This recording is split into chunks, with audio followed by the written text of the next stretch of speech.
নমস্কার। গল্প চ্যানেলে গল্প পাঠি আমি অঞ্জলি। শুনছেন নারায়ণ সান্যালের সুতনুকা কোনো দেবদাসী নয় উপন্যাসখানির দ্বিতীয় পর্ব। নার্সিং শিখতে যে দুজনকে পাঠিয়েছিলেন মেনকা আর চম্পা, তারাও শিকলি কাটল। নিজেরাই ব্যবস্থা করে হাসপাতাল ছেড়ে পালিয়ে গেছে। খবর পাওয়া গেল তারা বাঁধাবাবু পেয়েছে, অর্থাৎ রক্ষিতার জীবন। চম্পার বাঁধাবাবু বিবাহিত, মেনকার বিপত্নিক। কেমন যেন রোখ চেপে গিয়েছিল প্রাক্তন অধ্যাপক মশায়ের। কেন এমন হয়? মানুষ কেন নিজের ভালো বোঝে না? কত ধরাধরি করে দুটি মেয়েকে পাঠালেন নার্সিং শিখতে, তারা ভদ্রভাবে বাঁচতে চাইল না। ডাইনি বাঁয়ে তাকিয়ে দেখল না, সোজা নেমে গেল অধঃপতের দিকে। ঠিকানা খুঁজিয়ে খুঁজিয়ে উনি দুজনের সঙ্গেই দেখা করেছিলেন। জানতে চেয়েছিলেন কেন এই অধঃপতনের পথ বেছে নিল ওরা। মেনকা থাকে চিঙ্গলপুটের দিকে নতুন গড়ে ওঠা কলোনিতে। দুপুরের দিকে গিয়েছিলেন উনি। কড়া নাড়তে মেনকাই দরজা খুলে দিল। আপ্যায়ন করে বসালো বৃদ্ধকে। বললে, আপনি বসুন, আমি একটু শরবত বানিয়ে আনি। বৃদ্ধ গম্ভীরভাবে বলেন, শরবত পান করার জন্য আমি এতটা রাস্তা আসিনি মেনকা। শরবতের দোকান অনেক ছিল রাস্তায়। আমি জানতে এসেছি কেন কেন কেন। মেনকা ওকে বুঝিয়ে শান্ত করে, বলে, আমি নিজে হাতে মাইশোর পাক বানিয়েছি, ইডলি সম্বরম বানিয়েছি। আপনি যদি সেবা না করেন তবে আমি তো কোনো কথাই বলবো না স্যার। অগত্যা বৃদ্ধকে ফ্যানের তলায় বসে জিরিয়ে নিতে হয়। কলতলায় গিয়ে মুখে হাতে জল দিয়ে এসে মেনকার নিজে হাতে গড়া মিষ্টান্ন সেবা করতে হয়। মেনকা সরাসরি দাখিল করে তার যুক্তি। আপনার আপত্তিটা কিসের? রক্ষিতার জীবন খারাপ হতে যাবে কেন? খারাপ নয়, এটা অধঃপতন নয়। কিসের তুলনায় খারাপ তাই তো জানতে চাইছি। কোন মাপকাঠিতে অধঃপতন? ছিলাম দেবদাসী। পণ্ডিতজি আদেশ করত যক্তির হাত ধরে সেজে গুজিয়ে কোনো ভক্তের ঘরে রাত কাটাতে যেতাম। লোকটাকে চিনি না, জানি না। যুবক, মধ্যবয়সী, বৃদ্ধ, নানান দেশের, নানান জাতের। এমন মানুষের সঙ্গে সারাটা রাত কাটাতে হয়েছে যার ভাষা আমি বুঝি না, যে আমার ভাষাও বোঝে না। একটা নিতান্ত জৈবিক বিদ্যে, যা বিনা ভাষায় বোঝা যায়, সেটাই ছিল তামাম রাত আমাদের যোগসূত্র। সে তুলনায় এই বাঁধাবাবু তো স্বর্গ। সরল বৃদ্ধির মুখটা বেদনার্ত হয়ে ওঠে। তবু দীর্ঘশ্বাস ফেলে বলেন, তোমার যুক্তিটা মানতে পারছি না মেনকা মা। তুমি কি আমাকে বোঝাবার চেষ্টা করছো, নাকি নিজেই নিজেকে কৈফিয়ত দিচ্ছ? তোমার সে ক্লেদাক্ত জীবন থেকে তুমি তো মুক্তি পেয়েছিলে, পাওনি? কি জানি। হ্যাঁ, তা বটে, আদালত থেকে আমাকে ছাড়পত্র দিয়েছিল। আপনি জানিয়ে দিয়েছিলেন অতঃপর আমি গৌরবময়ী ভিক্ষাজীবী। আমাকে নাচতে হবে না, গাইতে হবে না, অজানা অচেনা পুরুষের বিছানায় শুতেও হবে না। বিনা পরিশ্রমে আপনি আমাকে দেবদাসী নিকেতনে থাকতে দেবেন, দুবেলা দুমুঠো খেতেও দেবেন। বৃদ্ধ বললেন, বুঝেছি, তুমি নিজের বিবেককেই বুঝ দিচ্ছ, তাই এভাবে নিজেকে ভিক্ষাজীবী বলতে পারলে মা। ভিক্ষা নয়, আপনি আর আপনাদের বোর্ড অফ ডাইরেক্টরসের মেম্বাররা আমাদের ভিক্ষাজীবী করে তোলেননি। না, নিশ্চয়ই নয়। ভিক্ষাজীবী যাতে না হয়ে পড়ো সেজন্যই তোমাকে মেডিকেল কলেজে পাঠানো হয়েছিল নার্সিং শিখতে। সমাজে মাথা তুলে দাঁড়াবার পথ দেখিয়ে দিয়েছিলাম আমরা। তোমারই সেটা পছন্দ হলো না, তুমি সেবাব্রতী হতে স্বীকৃত হলে না। সেবাব্রতী না পেটের ধান্দা? কোনটার তালে নার্সিং শিখতে পাঠিয়েছিলেন স্যার? আমি যদি বলি দুটোই, তাহলে জবাবে বলবো দুটোই করায়ত্ত করেছি আমি। আপনি যে রাস্তাটা বাতলেছিলেন তাতে স্বাবলম্বী হতে আমার 2-3 বছর লাগার কথা। নার্সিং শেখা, পাশ করা, চাকরি ধরা। 3 বছর পরে খাওয়া পড়ার চিন্তা ঘুচত। কিন্তু আমি যে শর্টকাট পথে এখানে পৌঁছেছি সেখানেও আমার খাওয়া পড়ার চিন্তা নেই। আর সেবা, মাস্টারমশাই বিশ্বাস করুন, আমি সেবা ধর্ম থেকে বিচ্যুত হইনি। সেবা ধর্ম মানে? গোপীনাথজি সেবা কায়ু মনোবাক্যে। ডান হাতখানা তুলে সে দেখিয়ে দেয় সামনের কুলুঙ্গিতে ত্রিভঙ্গ মুরারির মূর্তিখানি। গলায় গড়ে মালা, তার সামনে ধূপকাঠি তিল তিল করে নিঃশেষিত হচ্ছে। আয়েঙ্গারজি থরটাইটা ধরতে পারছিলেন না। আপনাকে আর দুখানা ইডলি দিই স্যার? না না, আমার পেট ভরে গেছে, আর একটু জল দাও বরং। তাম্রপাত্র থেকে জল গড়িয়ে মাস্টারমশাইয়ের ঘটিতে ঢেলে দিলে মেনকা। বলে, না স্যার, ওই গোপীনাথজির নাগাল আমি পাইনি। ওই গোপীনাথজির সেবা করা কি চারটিখানি কথা? আমি গোপীনাথ রাওয়ের কথা বলছিলাম। কোন গোপীনাথ রাও? কি আশ্চর্য! জি.এন. রাও, যার বাড়ি খুঁজিয়ে খুঁজিয়ে এখানে এসেছেন, যার বাড়িতে আপনি বসে আছেন, এ বাড়ির মালিক স্যার।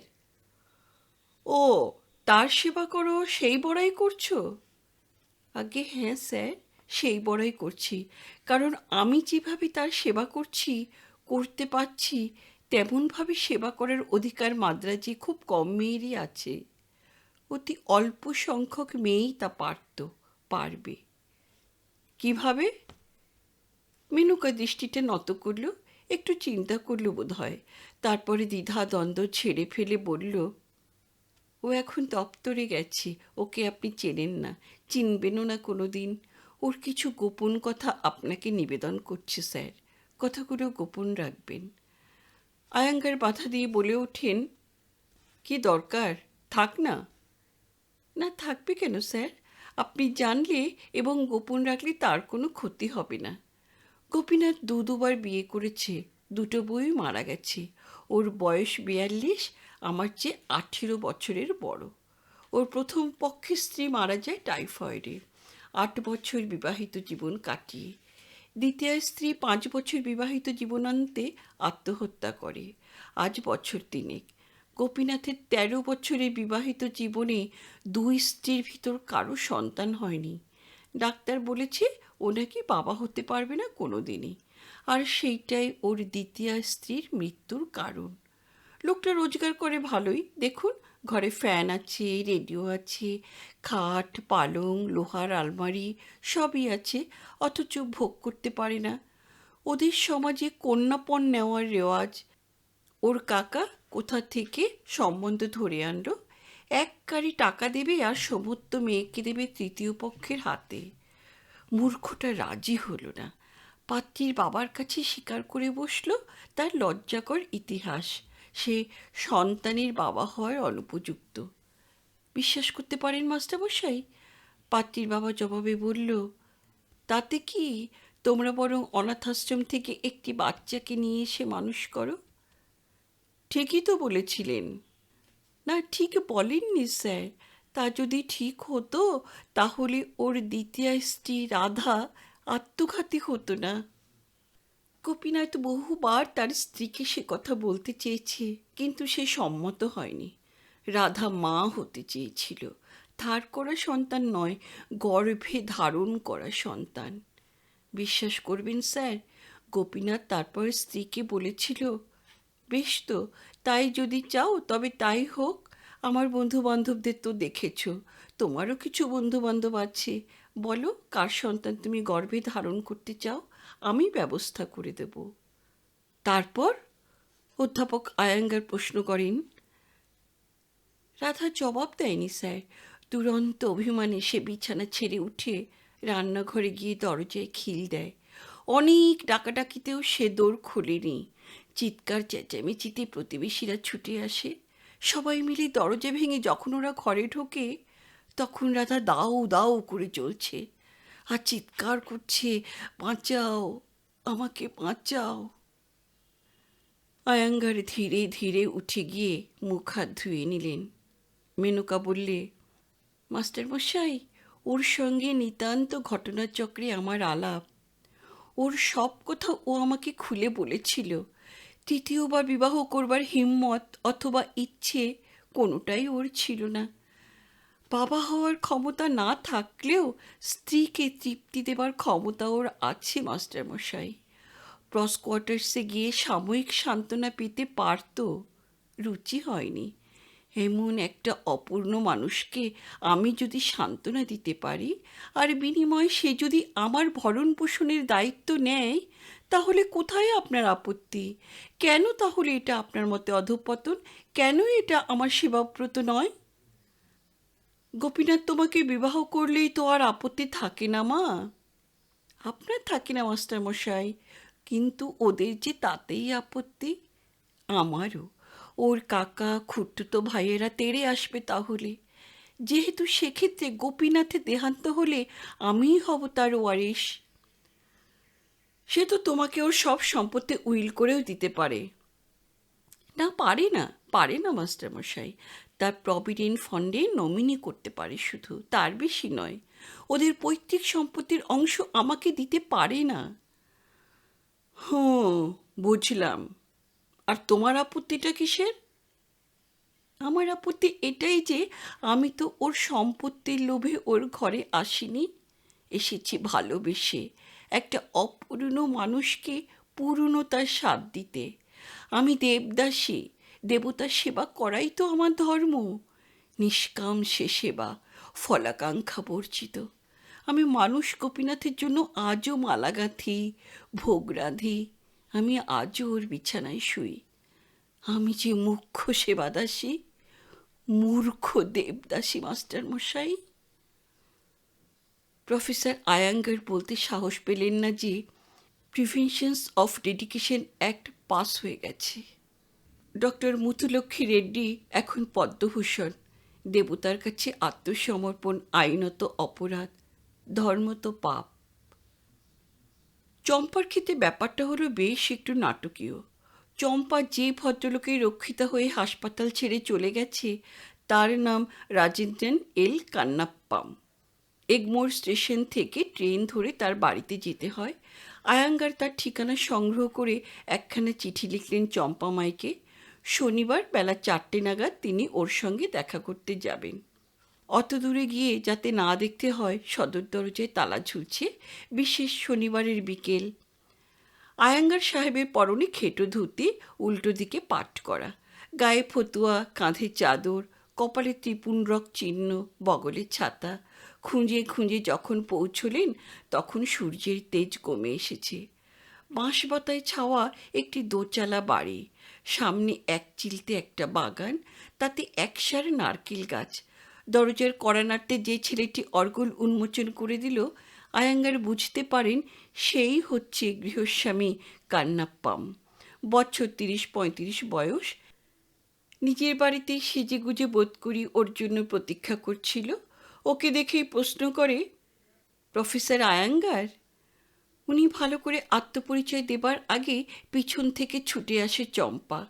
ওর হাত দুটি ধরে বারান্দায় উঠিয়ে নিয়ে যায়, বসিয়ে দেয় একটা মোড়ায়। এক বালতি জল, ঘটি, তোয়ালে নিয়ে ছুটে আসে অতিথি সৎকার করতে। আর কেটে যাওয়া রেকর্ডের মতো গৃহস্বামীকে এক নাগাড়ে তাগাদা দিতে থাকে, যাও যাও, এক্ষুনি বেরিয়ে পড়ো, মাস্টারজি তো এসেই গেছেন। এখনই বের হলে 4:35 ট্রেনটা তুমি ধরতে পারবে। রাজেন্দ্রন ওর পিছু পিছু ঘরবার করছিল আর ক্রমাগত প্রতিবাদ করছিল, না হয় 5:13 গাড়িটাতেই যাব। মাস্টারজি এলেন, তার সঙ্গে দুটো ভালো মন্দ কথাও হলো না। ওর মতন বিদ্বান পণ্ডিত প্রফেসর মানুষ। কিন্তু উনি তো আমাদের ঘরের লোক, আবার আসবেন, না হয় আমরাই যাব একদিনই এলাম্মা মন্দিরে। সে কথা নয়, আমরা তো যে কোনো দিনই যেতে পারি। কিন্তু প্রফেসর আয়াঙ্গারের মতো মানুষ আমার মতো গরিবের বাড়ি। তুমি যাবে কি না? মাজায় হাত দিয়ে সোজা হয়ে ঘুরে দাঁড়ালো চম্পা তার মরদের মুখোমুখি। লোকটা যেন কেঁচো হয়ে গেল। আয়াঙ্গার এতক্ষণ চুপচাপ বসেছিলেন বারান্দার শেষ প্রান্তে একটি বেতের মোড়ায়। সেখান থেকেই প্রশ্ন করেন, কান্নাপ্পামজির কোথাও যাওয়ার কথা ছিল নাকি?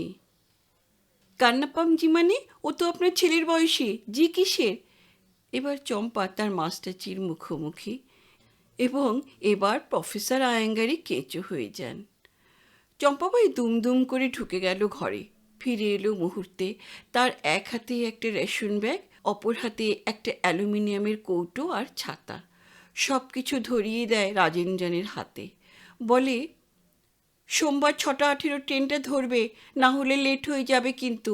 আর এই অ্যালুমিনিয়ামের বয়ামে লাড্ডু আছে, দিদিকে বলো আমার নিজের হাতে গড়া, বাজারের নয়, লক্ষ্মণও খেতে পারে। কান্নাপ্পাম জবাবে কি যেন বলতে যাচ্ছিল, তাকে থামিয়ে দিয়ে চম্পাবাই ধমকে ওঠে, আবার বক বক, ব্যাস কোনো কথা নয়, যাও রওনা হয়ে যাও। কান্নাপ্পাম কোনো ক্রমে বলে, না মানে আমার চপ্পল। পরি তো মরি করে ছুট লাগায় সে স্টেশন পানে। চম্পাবাই এতক্ষণে অতিথি সৎকারে মন দেবার সময় পায়। পাদদক, গামছা, হাত পাখা। দম ফেলবার সময় পেয়ে আয়াঙ্গার সাহেব প্রশ্ন করেন, ও কোথায় গেল? চম্পাবাই ততক্ষণে ঠাঁই করেছে, হাত পাখা নিয়ে বসেছে। মাস্টারমশাই আসছেন খবর পেয়ে সেও নিজে হাতে নানান খাবার বানিয়েছে। বলে, আপনি বসে পড়ুন স্যার, খেতে খেতে গল্প শুনবেন। ফেরার ট্রেন অনেকগুলো আছে, 7:12, 7:56। আয়াঙ্গার বলেন, জানি, আমি লিখে এনেছি, কিন্তু কান্নাপ্পামকে অমন তাড়াহুড়ো করে কোথায় পাঠালে? ওর বাড়ি বউয়ের কাছে, ভেন্দুরে, মাইল 50 দূরে। সোমবার বেলা 12টা থেকে ওর শিফট ডিউটি, 2টো রাত থেকে আসুক না বাড়িতে। ও, লক্ষ্মণ কার নাম? আপনি কেমন করে জানলেন? ওর ছোট ছেলে, ভারী পেট রোগা। দিদি বেচারি এমনিতেই সুতিকার রোগী, হাড্ডিসার চেহারা, তার উপর ওই পেট রোগা লক্ষ্মণকে নিয়ে তার কি আতান্তরী। ওর কটি সন্তান? 3টি, আর ভগবানকেও বলিহারি। 5 বছর হলো বিয়ে হয়েছে, এর মধ্যেই 3টে সন্তান। দিদি বেচারির কি দোষ বলুন? তোমার সঙ্গে তার আলাপ হয়েছে? না, আলাপ হয়নি, তবে চিঠিপত্রে যোগাযোগটা আছে। ওকে কতবার বলেছি, চলো কোনো এক শনি রোববার, আমাকেও নিয়ে চলো।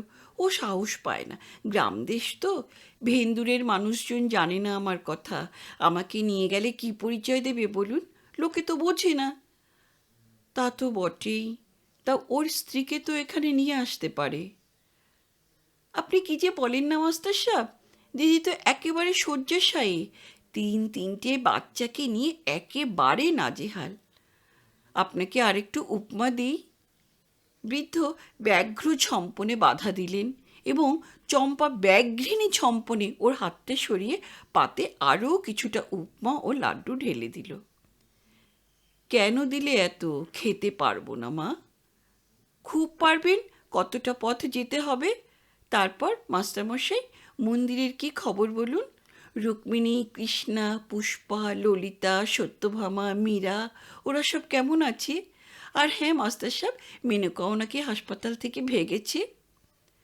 এতক্ষণে প্রসঙ্গে এসে পৌঁছেছেন। প্রশ্ন করেন, কেন, তুমি জানো না? আমি তো আগেই সটকেছি, কেমন করে জানবো? কান্নাপ্পান বললে তাই না শুনলাম সব কথা, মেনকাও নাকি সটকেছে। কান্নাপ্পান কেমন করে জানলো? ওই হাসপাতালেই লক্ষ্মণকে দেখাতে নিয়ে গেছিল, সেখানেই তো আমার সঙ্গে ওর আলাপ। লক্ষ্মণের আউটডোর টিকিট আছে, মাসে 2-1বার ওকে নিয়ে যেতে হয়। ক্রনিক পেটের ব্যারাম।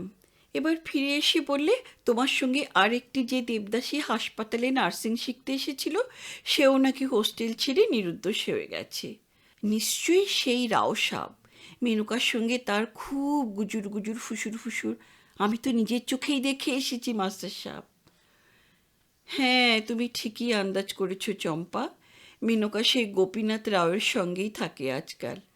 লোকটা বিপত্নিক, তাই কোনো অসুবিধা হয়নি। কিন্তু তুমি কেমন করে? কি? কি কেমন করে?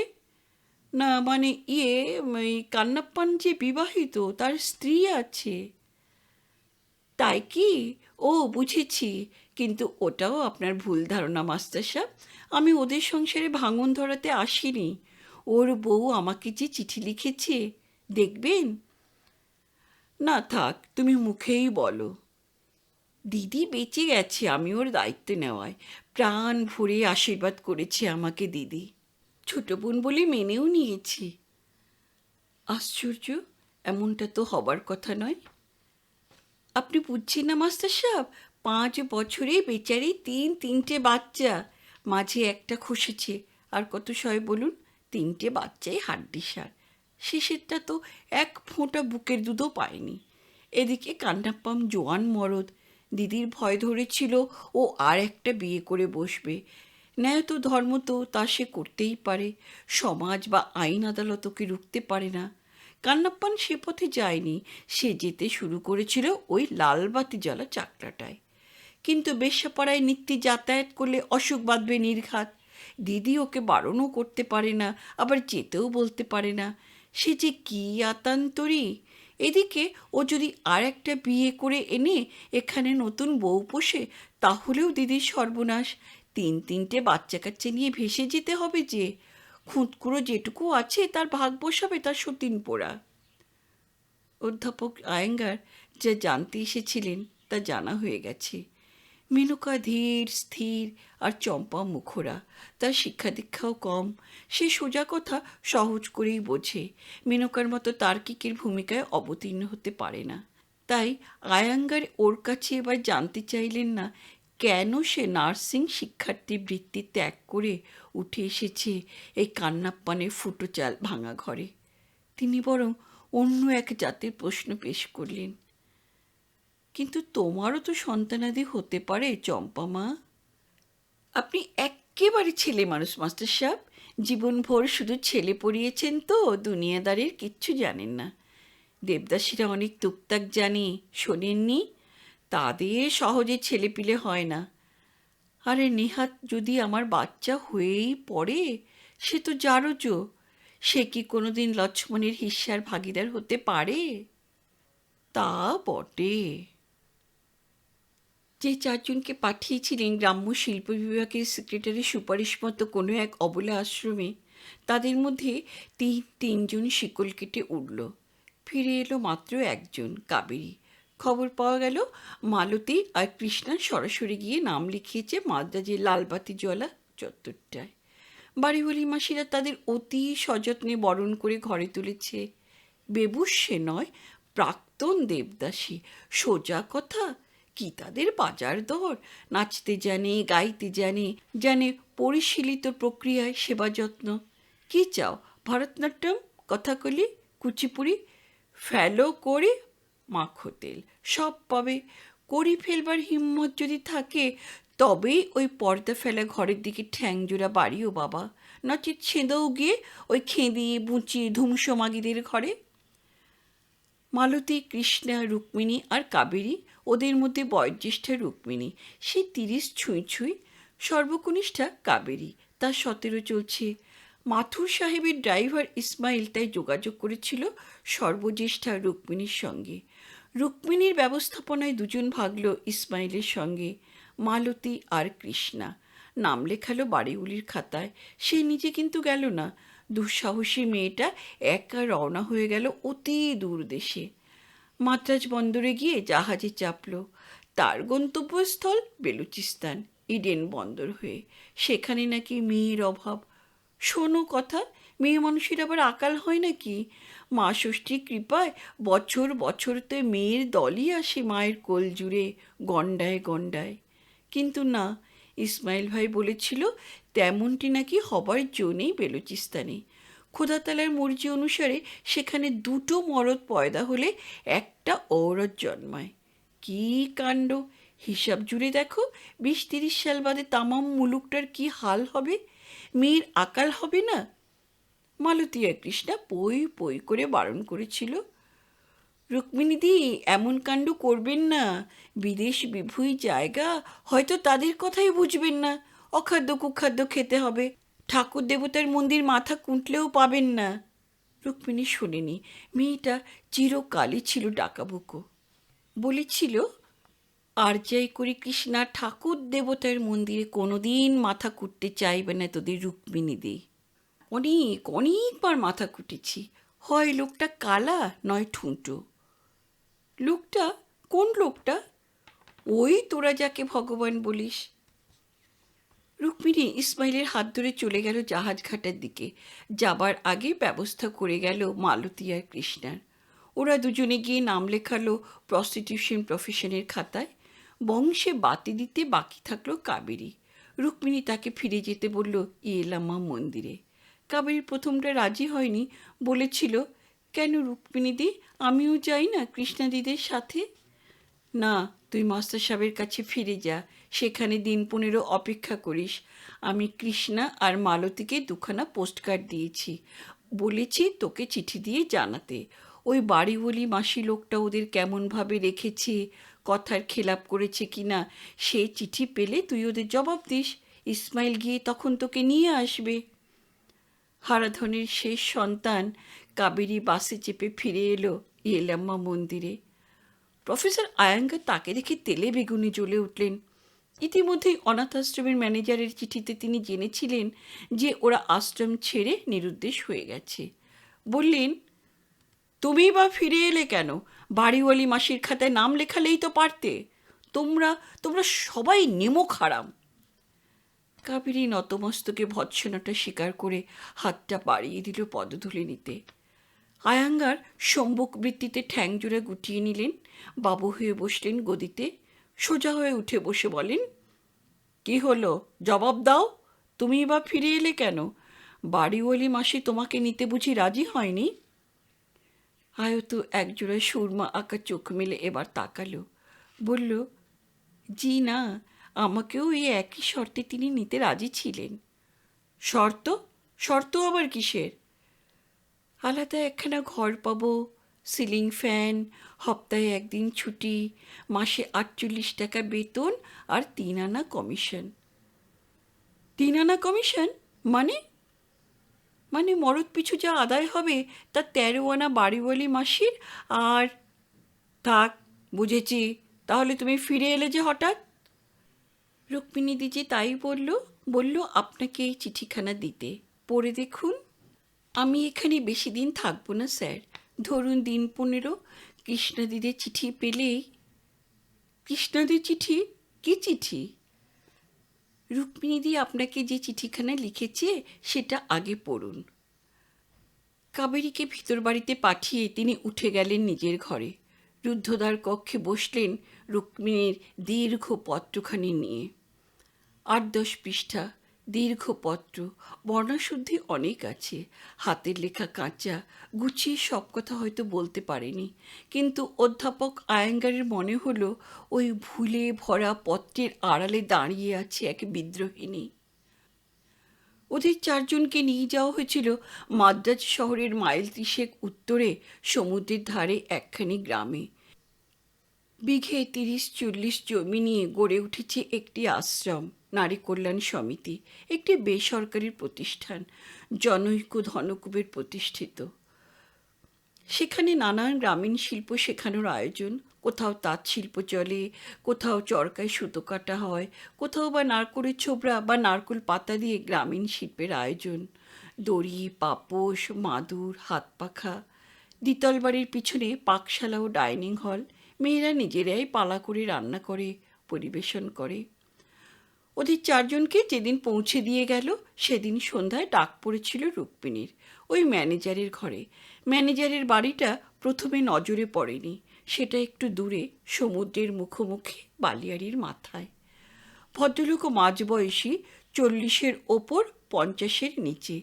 একা থাকে, চাকর বাকর নিয়ে, কুচকুচে কালো গায়ের রং, মাথার চুল কাঁচা পাকা, মায় পুরুষ্টু গোঁফ জোড়াও, কপালে ভস্যের ত্রিবলি, গায়ে ফতুয়া, আধো শোয়া হয়ে শুয়েছিলেন গদিতে। গদিটা প্রায় ঘর জোড়া। ঘরে আরও 2টি মেয়ে উপস্থিত ছিল। একজন ওর পা টিপে দিচ্ছিল আর একজন বাতাস করছিল। ম্যানেজারের সামনে একটা কাঁচ করার প্লেটে কিছু ভাজি, তার হাতে গ্লাস, সামনে হুইস্কির বোতল।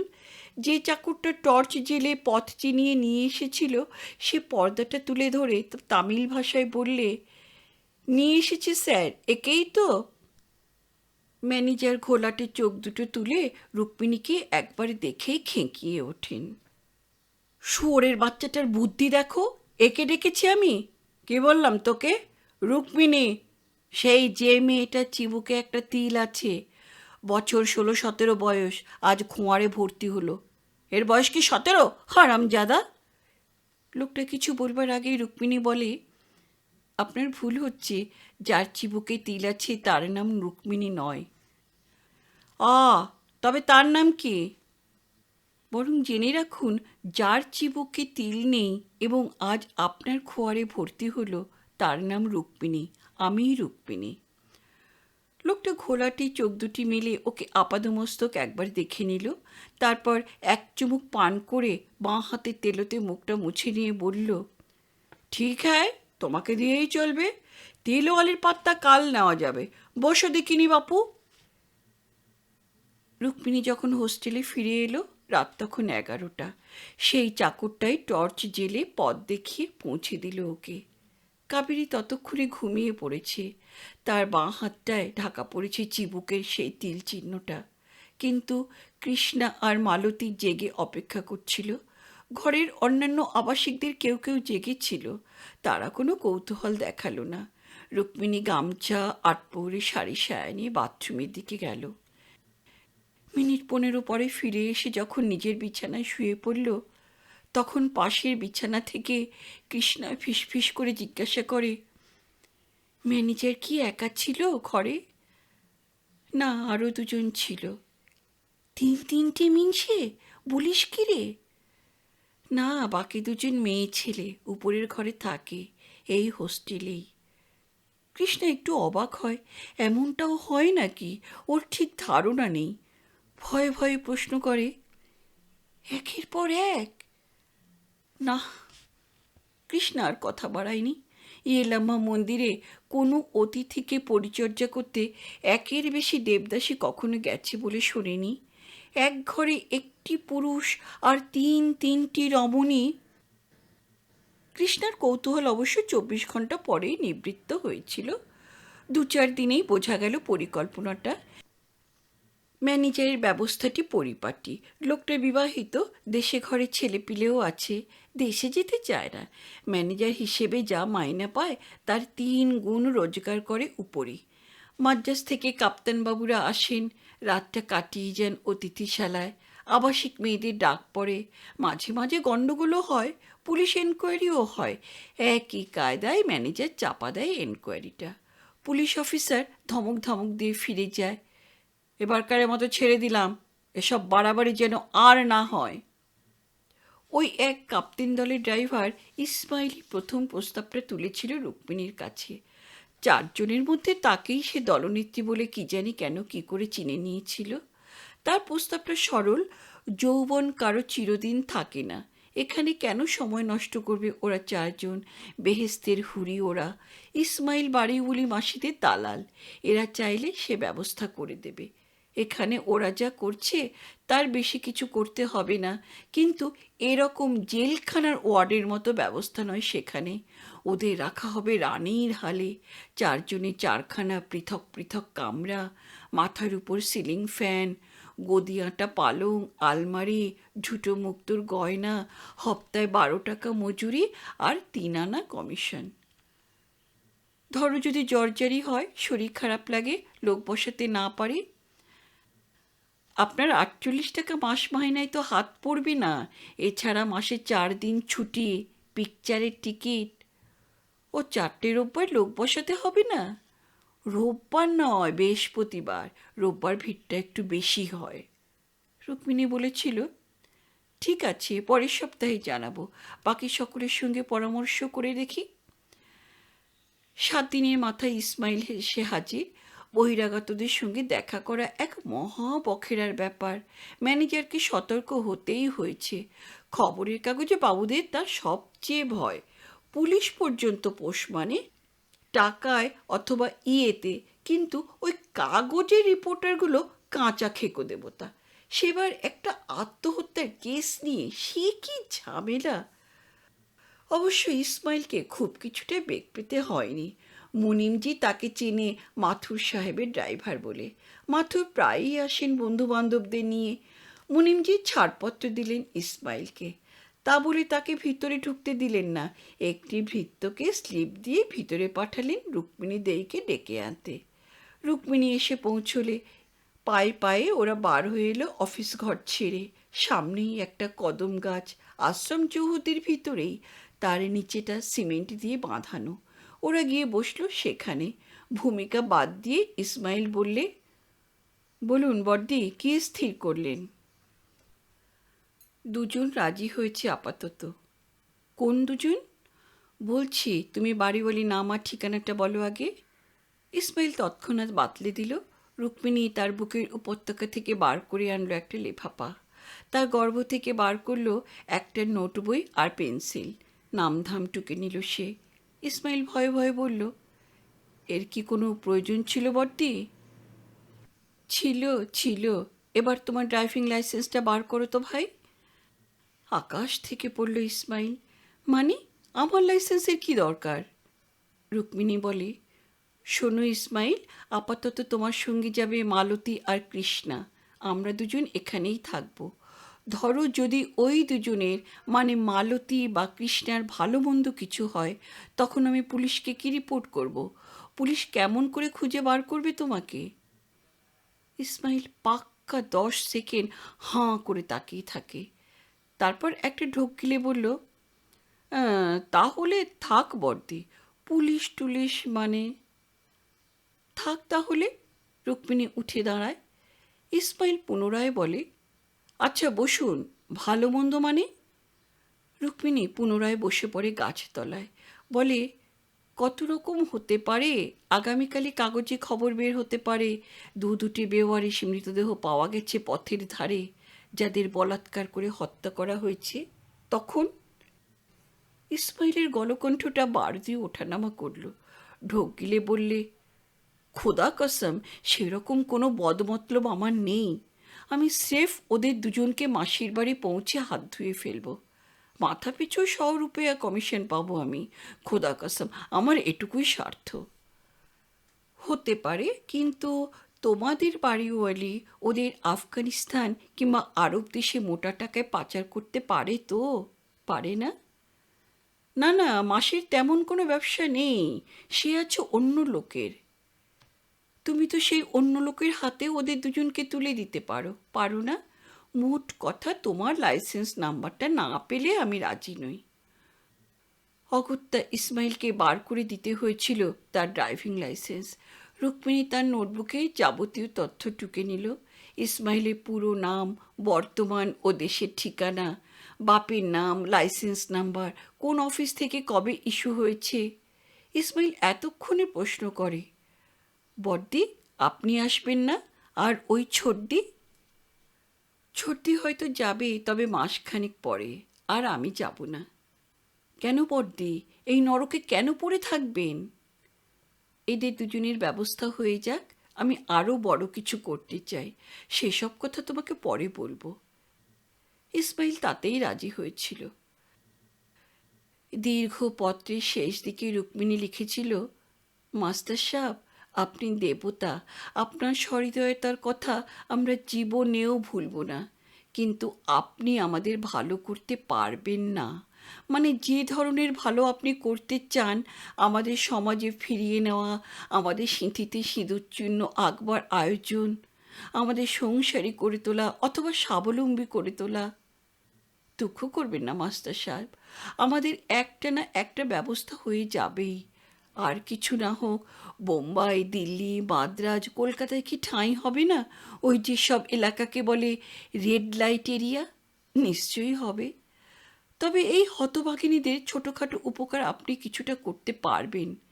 যেমন একটা অনুরোধ করছি, কাবেরীর হাতে একটি নোট বই থাকলো, তাতে বাড়িওয়ালি মাসির নাম ধাম, ইসমাইলের পাত্তা সব কিছু লেখা আছে। আর থাকলো আমাদের তিনজনের ছাড়পত্র, মাদ্রাজ হাইকোর্টের ছাপমারা অরিজিনাল দলিল, যাতে আমাদের সই অথবা টিপ ছাপ আছে। আর আছে আদালতের ঘোষণা যে আমরা মুক্ত প্রাণী। কৃষ্ণা, মালতী অথবা কাবেরীর যদি ভালো মন্দ কিছু হয়, তাহলে আমার এই চিঠি, নোট বই ইত্যাদি আপনি পুলিশে জমা দেবেন। অপরাধীর শাস্তি হবে তাতে। আর যদি শোনেন ওই 3 জন সেই নরক থেকে মুক্ত হয়ে আসতে চাইছে, কিন্তু তারা বন্দিনী, তাহলে আদালতের এই 3টি ছাড়পত্র হবে আপনার সহায় ওদের 3 জনকে ছিনিয়ে আনতে।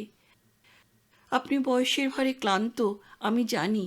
তাই যদি মনে করেন আপনার স্কন্ধে আমি একটি গুরুভার চাপিয়ে দিচ্ছি যা আপনি বইতে পারবেন না, তাহলে সমস্ত কাগজপত্র আপনি সুতনুকা অথবা দেবদিন্য ভাইকে পাঠিয়ে দেবেন।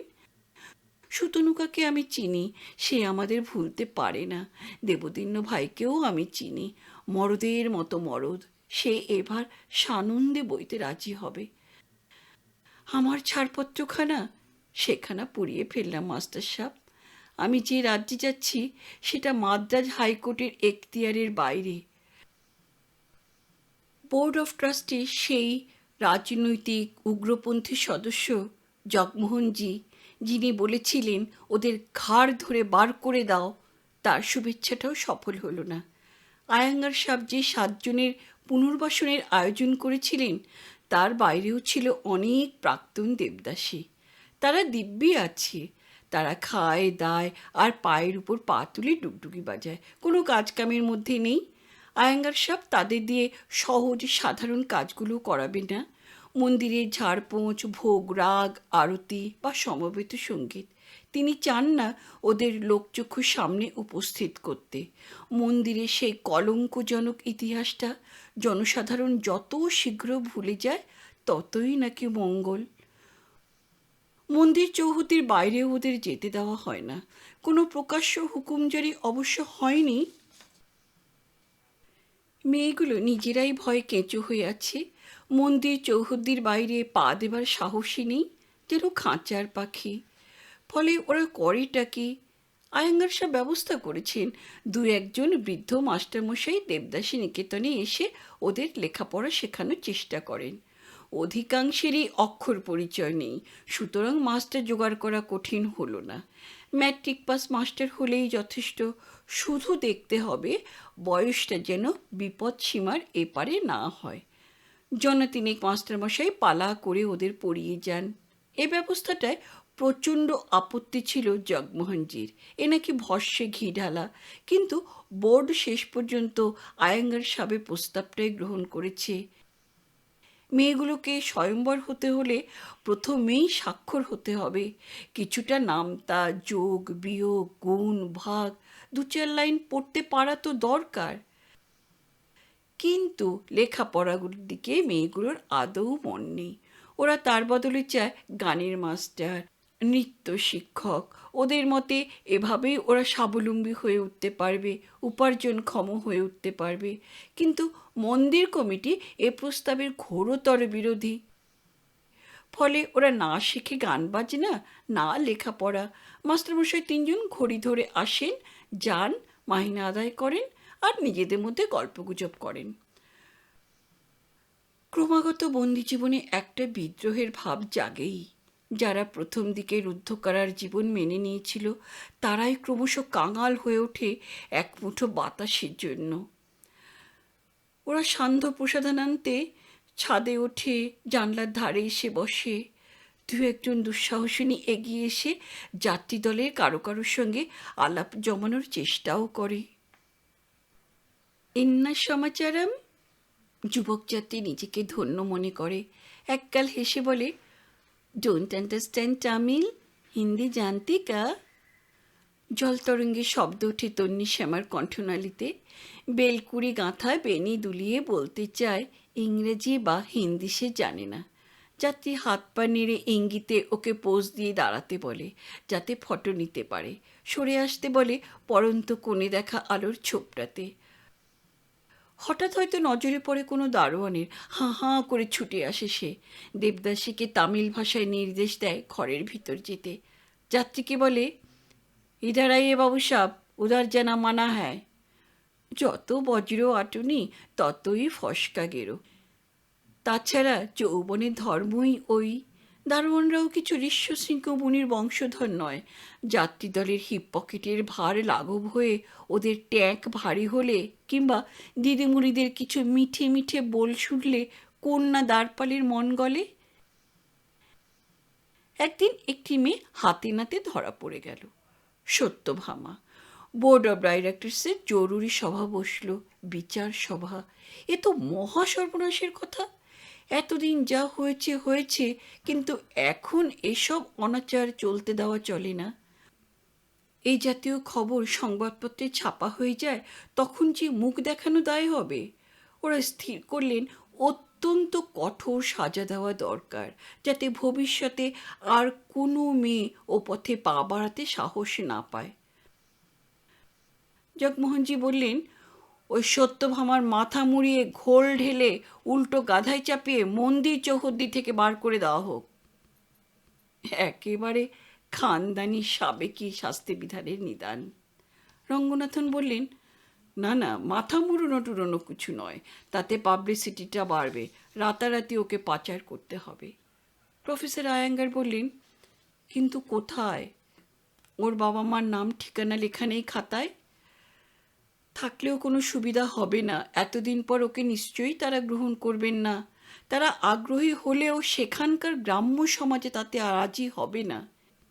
এ তো মেয়েটিকে প্রস্টিটিউট হতে বাধ্য করা। রঙ্গনাথনজি বলেন, তাই তো হতে চায় ও প্রফেসর আয়াঙ্গার, সেটাই ওর আন্তরিক কামনা। অমন মেয়ের পক্ষে এটাই তো স্বাভাবিক। প্রফেসর আয়াঙ্গার রুখে ওঠেন, তবে ওকে শাস্তি দিতে চাইছেন কেন? এটাই যদি স্বাভাবিক হয়, এটাই যদি যোগ্য হয়, তাহলে বিচার করে শাস্তি দিচ্ছেন কোন অধিকারে? আপনি তাহলে কি করতে চান? আমি কেন চাইব? আমি মিটিংয়ের কনভিনার। একটি অদ্ভুত পরিস্থিতির সম্মুখীন হয়েছি আমরা, তাই জরুরি মিটিং ডেকেছি। ব্যবস্থা যা নেবার তা বোর্ড নেবে, আমি শুধু সেটা কার্যকরী করব। জাস্টিস বিনায়ক প্যাটেল বলেন, এক হিসেবে প্রফেসর আয়াঙ্গার ঠিক কথাই বলেছেন। মাথা মোড়ানো হবে কি না, তাড়ানো হবে কি না, আদৌ শাস্তি দেওয়া হবে কি না, এসব প্রশ্ন এখনই উঠছে না। জগমোহন বিস্মিত কণ্ঠে বলেন, অপরাধীকে আদৌ শাস্তি দেওয়া হবে কিনা তাতেও আপনার সন্দেহ? কি বলছেন স্যার? হাসলেন জাস্টিস বিনায়ক প্যাটেল। বললেন, আজীবন জজিয়েতি করেছি জগমোহনজি, আমার মতে সত্যভামা অপরাধী নয়। এই মুহূর্তে সে অভিযুক্ত মাত্র। তার বিচার শেষ না হলে তো তাকে অপরাধী বলা যায় না। অপরাধটা প্রমাণ হোক আগে। বেশ হোক, আজই, এখনই। হ্যাঁ, সেরকম ব্যবস্থাই করেছি। আমার মতে সর্বপ্রথমে আমাদের জেনে নিতে হবে অপর দুটি মেয়ের নাম। দলে ওরা 3 জন ছিল, ভুলবেন না। বিচার সভাটা বসল মন্দিরের অফিস ঘরে, রুদ্ধদ্বার কক্ষে। মাঝখানে জাস্টিস বিনায়ক প্যাটেলের চেয়ার, এপাশে রঙ্গনাথন ও জগমোহন, ওপাশে আয়াঙ্গার। হাজির হলো অপরাধী একজন যুক্তির হাত ধরে। মেদিনী নিবদ্ধ দৃষ্টি এলো সেই দারোয়ানটি যে হাতে নাতে সত্যভামাকে পাকড়াও করেছে। দারোয়ান তার এজাহারে বললে, শেষ রাতে তখনও পূব আকাশটা ফর্সা হয়নি হুজুর। আমার মনে হলো একটা ট্যাক্সি এসে থামলো মন্দিরের সামনে। আমি হুজুর আমার ঘরের জানলা দিয়ে উঁকি মেরে দেখলাম। মনে হলো ট্যাক্সিতে জনা 3 পুরুষ আর 3 জন মেয়ে ঠাসাঠাসি করে বসে আছে। ট্যাক্সির নম্বর প্লেটটা পড়া গেল না, কারণ তখনও ভালো করে আলো ফোটেনি। মেয়ে 3 জন গুটি গুটি নেমে সিং দরওয়াজা পার হয়ে মন্দির চত্বরে ঢুকলো। ট্যাক্সিটা স্টার্টেই ছিল, এক পাক দিয়ে চলে গেল মাদ্রাজের দিকে। আমি বিছানা ছেড়ে লাফ দিয়ে বাইরে বার হলাম। চ্যালেঞ্জ করলাম, কে যায়? 3টি মেয়ে পড়িত মরি ছুট লাগালো দেবদাসী নিকেতনের দিকে। আমি ওদের তাড়া করলাম। 2 জন পালিয়ে গেল। ধরা পড়ল শুধু সত্যভামা। জগমোহনজি আসামিকে প্রশ্ন করলেন, তুমি রাতে বাইরে ছিলে? হ্যাঁ। তোমার সঙ্গে আর 2 জন কে কে ছিল? আমি একাই ছিলাম। বাজে কথা বলো না, বলো আর 2 জন কে কে? কিন্তু কিছুতেই ওকে দিয়ে স্বীকার করানো গেল না। শুধু তাই নয়, সারা রাত সে কোথায় ছিল, কার ব্যবস্থাপনায় সে কেমন করে বাইরে গিয়েছিল, এসব প্রশ্নের কোনো জবাবই সে দিল না। সবচেয়ে অবাক কাণ্ড, ভোর রাত্রে মন্দিরের প্রকাণ্ড সিংহদরজা কেমন করে খোলা থাকলো, এ প্রশ্ন কিন্তু কেউ জিজ্ঞাসা করল না। না আসামিকে, না উইটনেস ফর দ্য প্রসিকিউশনকে। দুর্ভাগ্যবশত এই বিচার সভায় ডিফেন্স কাউন্সিল বলে কেউ ছিল না। জগমোহনজি বললেন, তুমি যদি আমাদের সঙ্গে সহযোগিতা না করো, অপর দুজন অপরাধীর নাম না বলে দাও, তাহলে বাধ্য হয়ে আমাকে কঠিন শাস্তি দিতে হবে। সত্যভামা মাথা নিচু করে বুনো ঘোড়ার মতো ঠায় দাঁড়িয়ে রইল।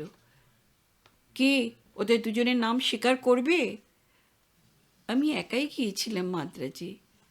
তুমি কিন্তু আমাকে বাধ্য করছো কঠিন শাস্তি দিতে। সত্যভামা নিরুত্তর। তোমাকে তাড়িয়ে দিতে বাধ্য হব আমি। বেশ, চলে যাব। অগত্যা সেই রায় দিলেন জাস্টিস বিনায়ক প্যাটেল।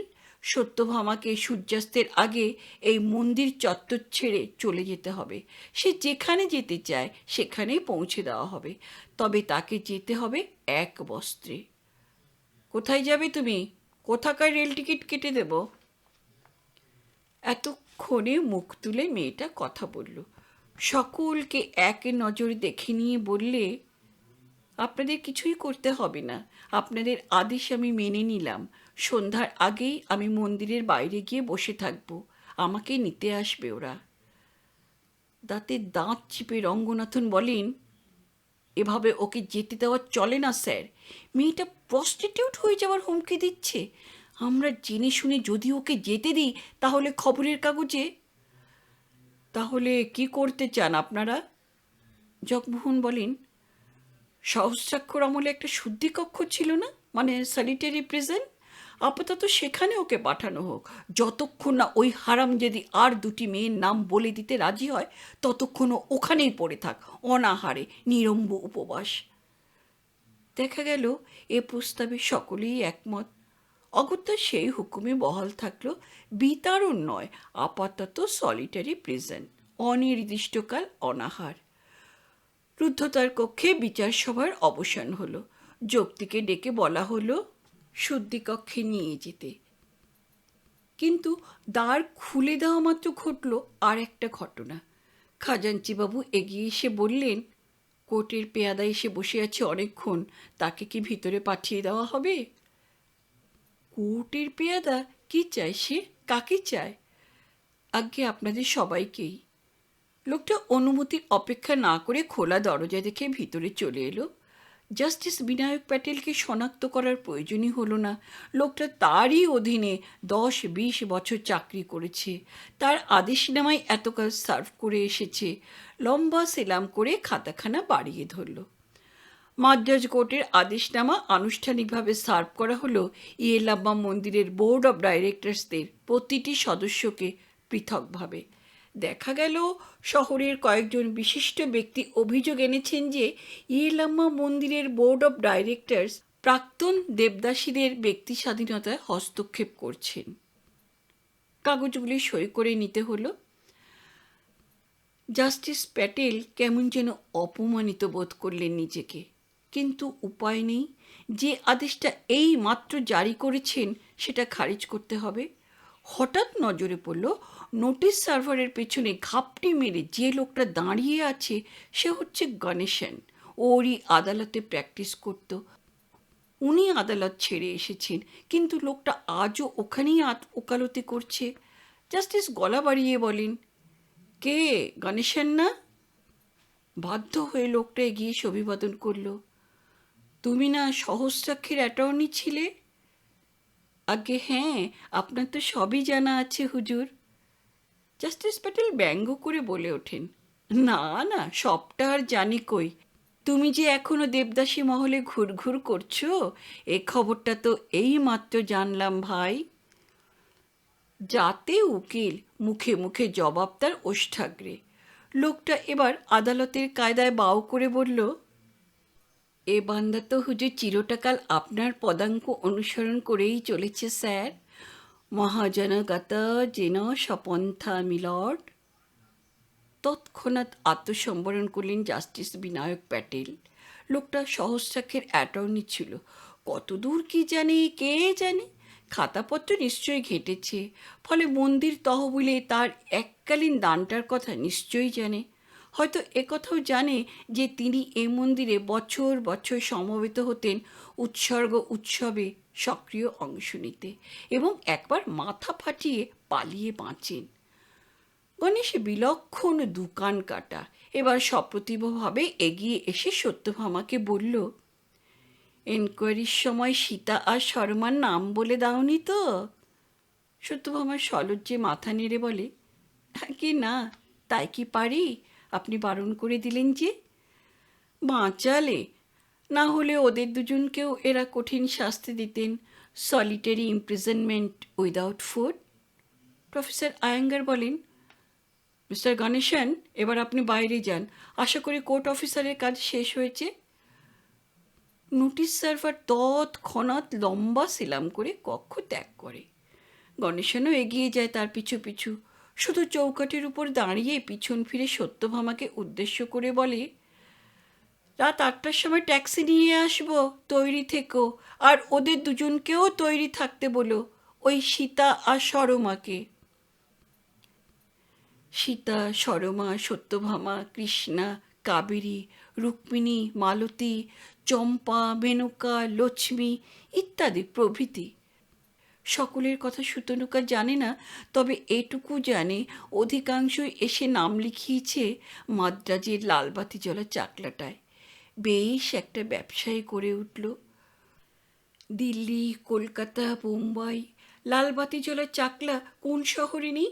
সারা ভারতে ছড়িয়ে পড়ল দেবতার প্রসাদ, যারা ছিল দেবদাসী। বিভিন্ন এলাকার বাড়িওয়ালি মাসিরা সাগ্রহে তাদের ঠাঁই দিল। বেবুশ্যে নয়, দেবদাসী বলে কথা। এখানে তাদের মালা গাঁথতে হয় না, চন্দন বাটতে হয় না, নাচ গান হয়তো করতে হয়, তবে রাধারমণ কৃষ্ণের প্রীতি কামনায় আর নয়, কংসদের মনোহরণী।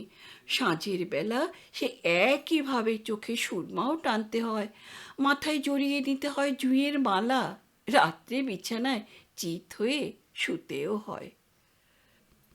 সরকারি প্রচেষ্টা ব্যর্থ হয়ে গেল। সত্যভামা, সরমা, সীতাকে সেই বিচার সভার পর আর কেউ দেখেনি এলাম্মা মন্দিরে। গণেশের সন্ধ্যেবেলা ট্যাক্সি নিয়ে এসেছিল, সর্বসমক্ষে সদর্পে ওদের উঠিয়ে নিয়ে গেল। অধ্যাপক আয়াঙ্গারকে সান্ত্বনা দিয়ে গেল, আপনি কিছু ভাববেন না স্যার, আমি মাসখানেকের ভিতরেই বাড়িটার ভ্যাকেন্ট পজিশন দিয়ে দেব আপনাকে, গুদাম সাবার সেল। তাই দিয়েছিল সত্যি। ওই ঘটনার মাস 6 পরে একবার ইয়েলাম্মা মন্দির দর্শনে এসেছিল দেবদিন্য সুতনুকা। দেবদাসী নিকেতন বাড়িটা তখন বিলকুল ফাঁকা, একটা অতীত ইতিহাসের সাক্ষ্য। জানলাগুলো বন্ধ, সদর দরজার সামনে ঝুলছে তালা। খোঁজ নিয়ে জেনেছিল সরস্বতী আম্মা দেহ রেখেছে। পুরনো দিনে 2-1 যোক্তি দারোয়ান এখনও আছে, তারা চিনতে পারল। প্রফেসর আয়াঙ্গার অবশ্য সুতনুকাকে চেনেন না, কিন্তু তার কাছেই সন্ধান পাওয়া গেল সহস্রাক্ষের। সেও এক আশ্চর্য উপাখ্যান। মন্দিরের কর্তৃত্ব হারাবার পর দেখা গেল সহস্রাক্ষর লোকটা সর্বস্বান্ত। মন্দিরের ধন সহস্রাক্ষ যক্ষের মতো আগলে গেছে এতদিন। বেরিয়ে যেদিন এলো সেদিন সে কপর্দকহীন। তোমরা যাকে পাপ বলো, অপরাধ বলো, তা সে করেছে, মানছি, সব জাতেরই পাপ, কিন্তু শুধুমাত্র মন্দিরের স্বার্থে, ইয়েলাম্মা মায়ের স্বার্থে। তার বিশ্বাস ছিল জীব দিয়েছেন যিনি, জীবন দেবেন তিনি। দুর্ভাগ্য বেচারির, জীবনের শেষ ঘাটে সে উপলব্ধি করল যে চিন্তামণিকে সে সারা জীবন ধরে চিনিয়ে জুগিয়ে গেছে, সেই ইয়েলাম্মা মাতা তাকে ত্যাগ করে আয়াঙ্গারে নিয়োজিত পুরোহিতের চিনির মণ্ডা গ্রহণ করছেন। তা হোক, তবুও সে নিত্য পূজা অর্চনা করে যায় অভ্যাস বসে। মন্দির চৌহদ্দির বাইরে এক কামরা একটা ঝুপড়িতে এসে আশ্রয় নিয়েছে বৃদ্ধ। ইতিমধ্যে পক্ষাঘাতে নাকি লোকটা চলৎশক্তিহীন, তার বাম অঙ্গ পড়ে গেছে। কে একটা মেয়ে তাকে দুবেলা দুমুঠো রেঁধে দেয়। কে একটা মেয়ে? কে সে? তা তো জানি না দিদি, তবে মেয়েটা ওই দেবদাসী নিকেতনেই থাকতো, জানালো নতুন দারোয়ান। সেই ছাপড়াটা চিনিয়ে দিতে পারো? কেন পারবো না, ওই তো এখান থেকেই দেখা যায়। বেশি দূর যেতে হয়নি, মন্দির চূড়াটা দেখতে না পেলে পোতকরি মরেও তৃপ্তি হবে না পাষণ্ডটার। শয্যালীন পক্ষাঘাতগ্রস্ত বৃদ্ধ ব্রাহ্মণ, কিন্তু সুতনুকাকে চিনতে পেরেছিল ঠিক। দেবদিন্যকেও। প্রথমাফিক দেবদিন্য প্রশ্ন করেছিল, এন্না সমাচারম? এটুকু তামিল সে এতদিনে শিখেছে। কি খবর? পক্ষাঘাতগ্রস্ত মানুষটা চারপাইতে শুয়ে শুয়ে ডান হাতখানা বাড়িয়ে দিয়ে বলেছিল, আগে হ্যাঁ, সবই ঠিক আছে, সমাচার তো ভালোই। পাষণ্ডটা সব কিছুই খুইয়েছে, শুধু তার ঈশ্বর বিশ্বাস ছাড়া। কিন্তু সহস্রাক্ষ নয়, তার পিছনে যে মেয়েটি বসেছিল তাকে দেখেই চমকে উঠেছিল সুতনুকা। পুষ্পা, তুই? এখন সে ত্রয়োদশী। অন্ধকার থেকে সে ছুটে এসে জড়িয়ে ধরল ওকে। বড়দি! সুতনুকার মনে পড়ে গেল অনেক অনেক কথা। এই পুষ্পার অভিষেক হয়েছিল তারই সঙ্গে, একসঙ্গে 2 বছর আগে।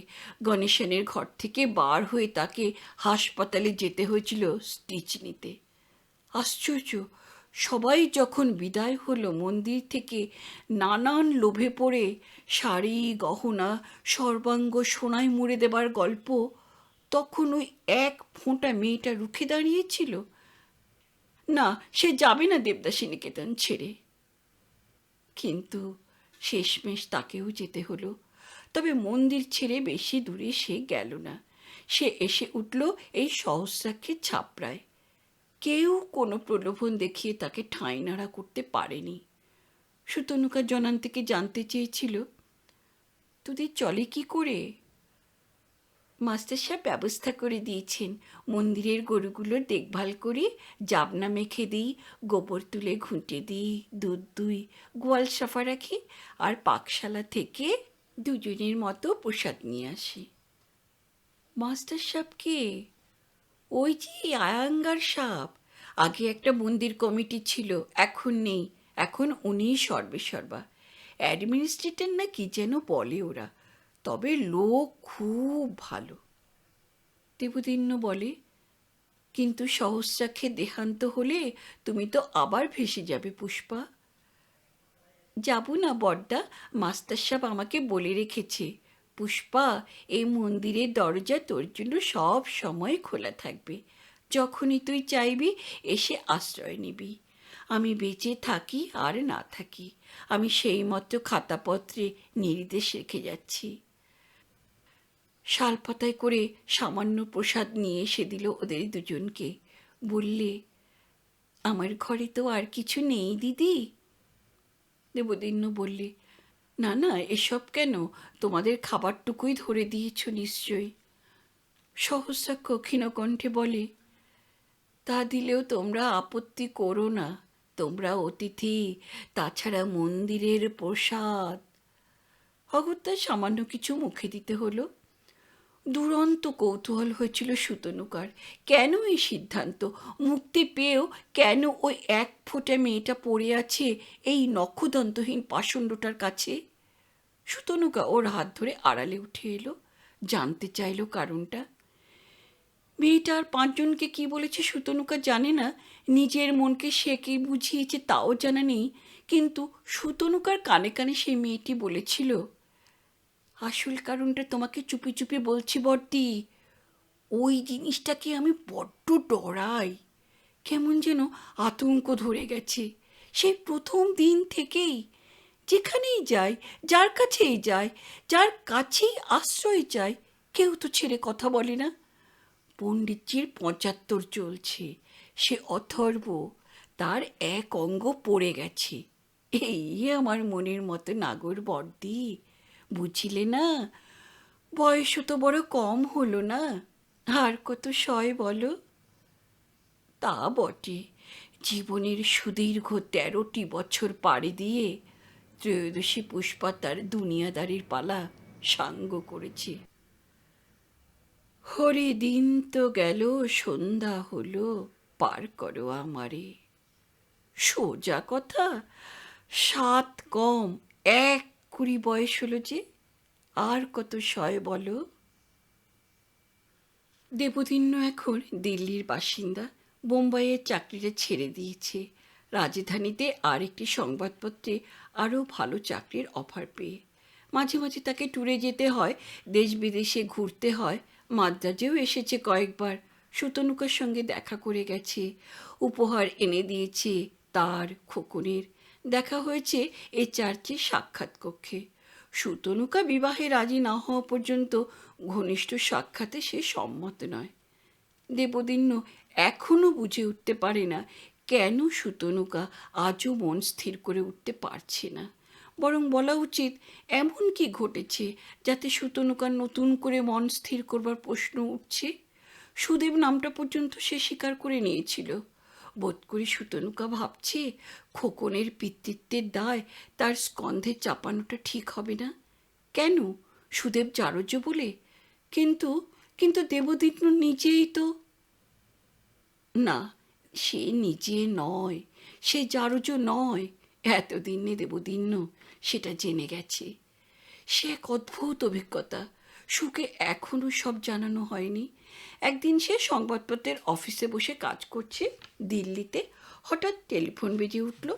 ও আত্মপরিচয় ঘোষণা করতেই অপারেটর বললে, একটু ধরুন স্যার, একটা বাইরের কল আছে হাসপাতালের এমার্জেন্সি ওয়ার্ড থেকে। টেলিফোনে যোগাযোগ ঘটল ও প্রান্তবাসী জানালেন, এক্ষুনি এমার্জেন্সি ওয়ার্ডে একটি কেস এসেছে, নিকটতম আত্মীয় হিসেবে আপনার নাম জানানো হয়েছে। নিকটতম আত্মীয়? 3 গুলে ওর কে আছে? মামারা কেউ? ও বলে, মোটর অ্যাক্সিডেন্ট? না না, কেস অফ পয়জনিং। মনে হচ্ছে অত্যন্ত বেশি পরিমাণে স্লিপিং ট্যাবলেট খেয়েছেন, অ্যাটেম্প্ট টু সুইসাইড। আরও সতর্ক হয়ে উঠল দেবদিন্য। থানা, পুলিশ, এজাহার। কিন্তু লোকটা কে? কি আশ্চর্য! সেই কথাই তো সবার আগে বলবে লোকটা, নাকি? এবার বললে, কি নাম? ধরুন জিজ্ঞাসা করে বলছি। টেলিফোনের কথা মুখে হাত চাপা দিয়ে ও প্রান্তবাসী কাকে যেন হিন্দিতে বললেন, ক্যা নাম? দেবদিন্য ক্রমশ বিরক্ত হয়ে উঠেছে। কি এই ইনএফিশিয়েন্ট লোকটা! রুগীর নামটা তো আগে জানবি, তারপর তো টেলিফোন করবি। Hello, mister Debdinya? হ্যাঁ শুনছি, বলুন। নাম মতিচাঁদ দোবে। টেলিফোনের ও প্রান্তবাসীকে টেনে চড় মারা যায় না। দেবদিন্য গম্ভীর হয়ে বললে, সম্ভবত রং নাম্বার এবং রং পার্সন। মতিচাঁদ দোবে নামে কাউকে চেনে না। টেলিফোন নামিয়ে রাখল দেবদিন্য। একটু পরেই আবার ফোনটা বেজে ওঠে। হ্যালো, লাইনটা কেটে গিয়েছিল স্যার, সেই হাসপাতালের এমার্জেন্সি ওয়ার্ড। নিন, কথা বলুন। দেবদিন্য বলতে গেল লাইন আদৌ কাটেনি, সে নিজেই কেটে দিয়েছিল। কিন্তু সে কথা বলা হলো না। সংবাদপত্রের অপারেটর ততক্ষণে হাসপাতালের সঙ্গে যোগাযোগ করে ফেলেছে। মিস্টার দেবদিন্য? ইয়েস, আবার কি হলো? বললাম তো মতিচাঁদ দোবেকে আমি চিনি না। না না, মতিচাঁদ দোবে পেশেন্ট নয়। কথাটা সব শুনবেন তো। তিনিই পেশেন্টকে এমার্জেন্সি ওয়ার্ডে নিয়ে এসেছেন। নিন, কথা বলুন। বোঝা গেল টেলিফোন রিসিভারটা হাত ও মুখ বদলালো। এবার কান্নায় ভেঙে পড়া একটি বৃদ্ধের কণ্ঠস্বর শুনতে পেল সে।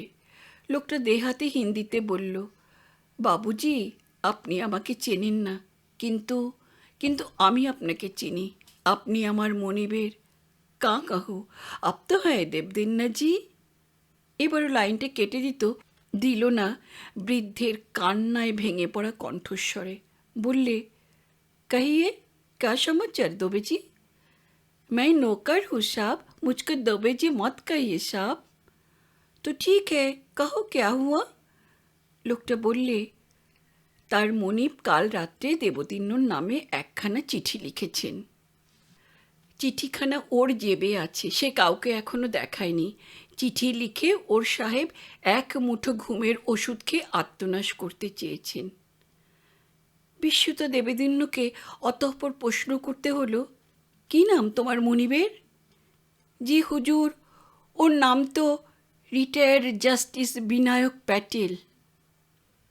বজ্রাহত হয়ে গেল দেবদিন্য। তার 24 বছরের জীবনে যার কোনো ভূমিকা ছিল না, শুধু নামটাই শোনা ছিল মামাদের কাছে, সেই অপরিচিত অদেখা মানুষটা। রীতিমতো দীর্ঘ সময় সে নিল পরবর্তী প্রশ্নটা পেশ করতে। দবিজি তাড়া দিল না, জানতেও চাইল না সে লাইনে আছে কিনা। লোকটা বুদ্ধিমান, যন্ত্রটা কানে ধরে সে প্রতীক্ষা করছিল। তুমি কেমন করে জানলে আমি তার আত্মীয়? হুজুরকে আমি কখনো দেখিনি, কিন্তু মাইজিকে দেখেছি। আমি 27 বরস ধরে সাহেবের নকরি করছি হুজুর। তিনি কি আমাকে খবর দিতে বলেছিলেন? জি নাই, আমি আমার বুদ্ধি বিবেচনা মতো কাজ করেছি হুজুর। আমি বড় অসহায় বোধ করছি ছোটে সাপ। এসব ক্ষেত্রে কি করণীয় আমি তো কিছু জানি না। দেবদিন্য মন স্থির করতে এবার সময় নিল না। বলল, ঠিক আছে দবেজি, তুমি অপেক্ষা করো, আমি এখনই আসছি। টেলিফোনটা রেখে ও কোটটা গায়ে দিচ্ছিল, তখনই তৃতীয়বার বেজে উঠল সেটা। অপারেটর সৌজন্য দেখিয়ে জানতে চাইল কোনো দুঃসংবাদ আছে কিনা। হাসপাতালের এমার্জেন্সি ওয়ার্ড থেকে যখন ফোন। দেবদিন্য বললে, হ্যাঁ, আমার একজন নিকটাত্মীয় অসুস্থ, আমি হাসপাতালে চলে যাচ্ছি, গুরুবক্সানি সাহেবকে লাইনটা দিন। অফিসে খবর দিয়ে তৎক্ষণাৎ স্কুটারে রওনা দিল হাসপাতালের দিকে। পিতা পুত্রের সাক্ষাৎ হলো হাসপাতালের কেবিনে। প্রথম সাক্ষাৎ। বৃদ্ধের তখন বাকরোধ হয়ে গেছে। নার্স বলল, এক মুঠো স্লিপিং পিল খেয়ে আত্মহত্যা করতে চেয়েছিলেন উনি। বৃদ্ধের জ্ঞান ছিল, কিন্তু কথা বলার ক্ষমতা ছিল না। এক দৃষ্টে তিনি তাকিয়ে তাকিয়ে দেখছিলেন 26 বছরের জোয়ান ছেলেটাকে। ঘুমে চোখ জড়িয়ে আসছে, জলে ঝাপসা হয়ে আসছে দৃষ্টি, তবু দেখতে চাইছেন। তারপর চোখ বুঝলেন তিনি। নার্স বললে, আই এম সরি, এবার আপনি যেতে পারেন, আর জ্ঞান ফিরবে বলে মনে হয় না। দেবদিন্য মাথা নিচু করে বার হয়ে এলো কেবিন থেকে। করিডোরে দাঁড়িয়েছিল দবেজি, ওর পিতৃদেবের পাচক ও পুরাতন ভৃত্য। বস্তুত ওর জন্মের আগের থেকেই সে এই চাকরিতে বহাল আছে।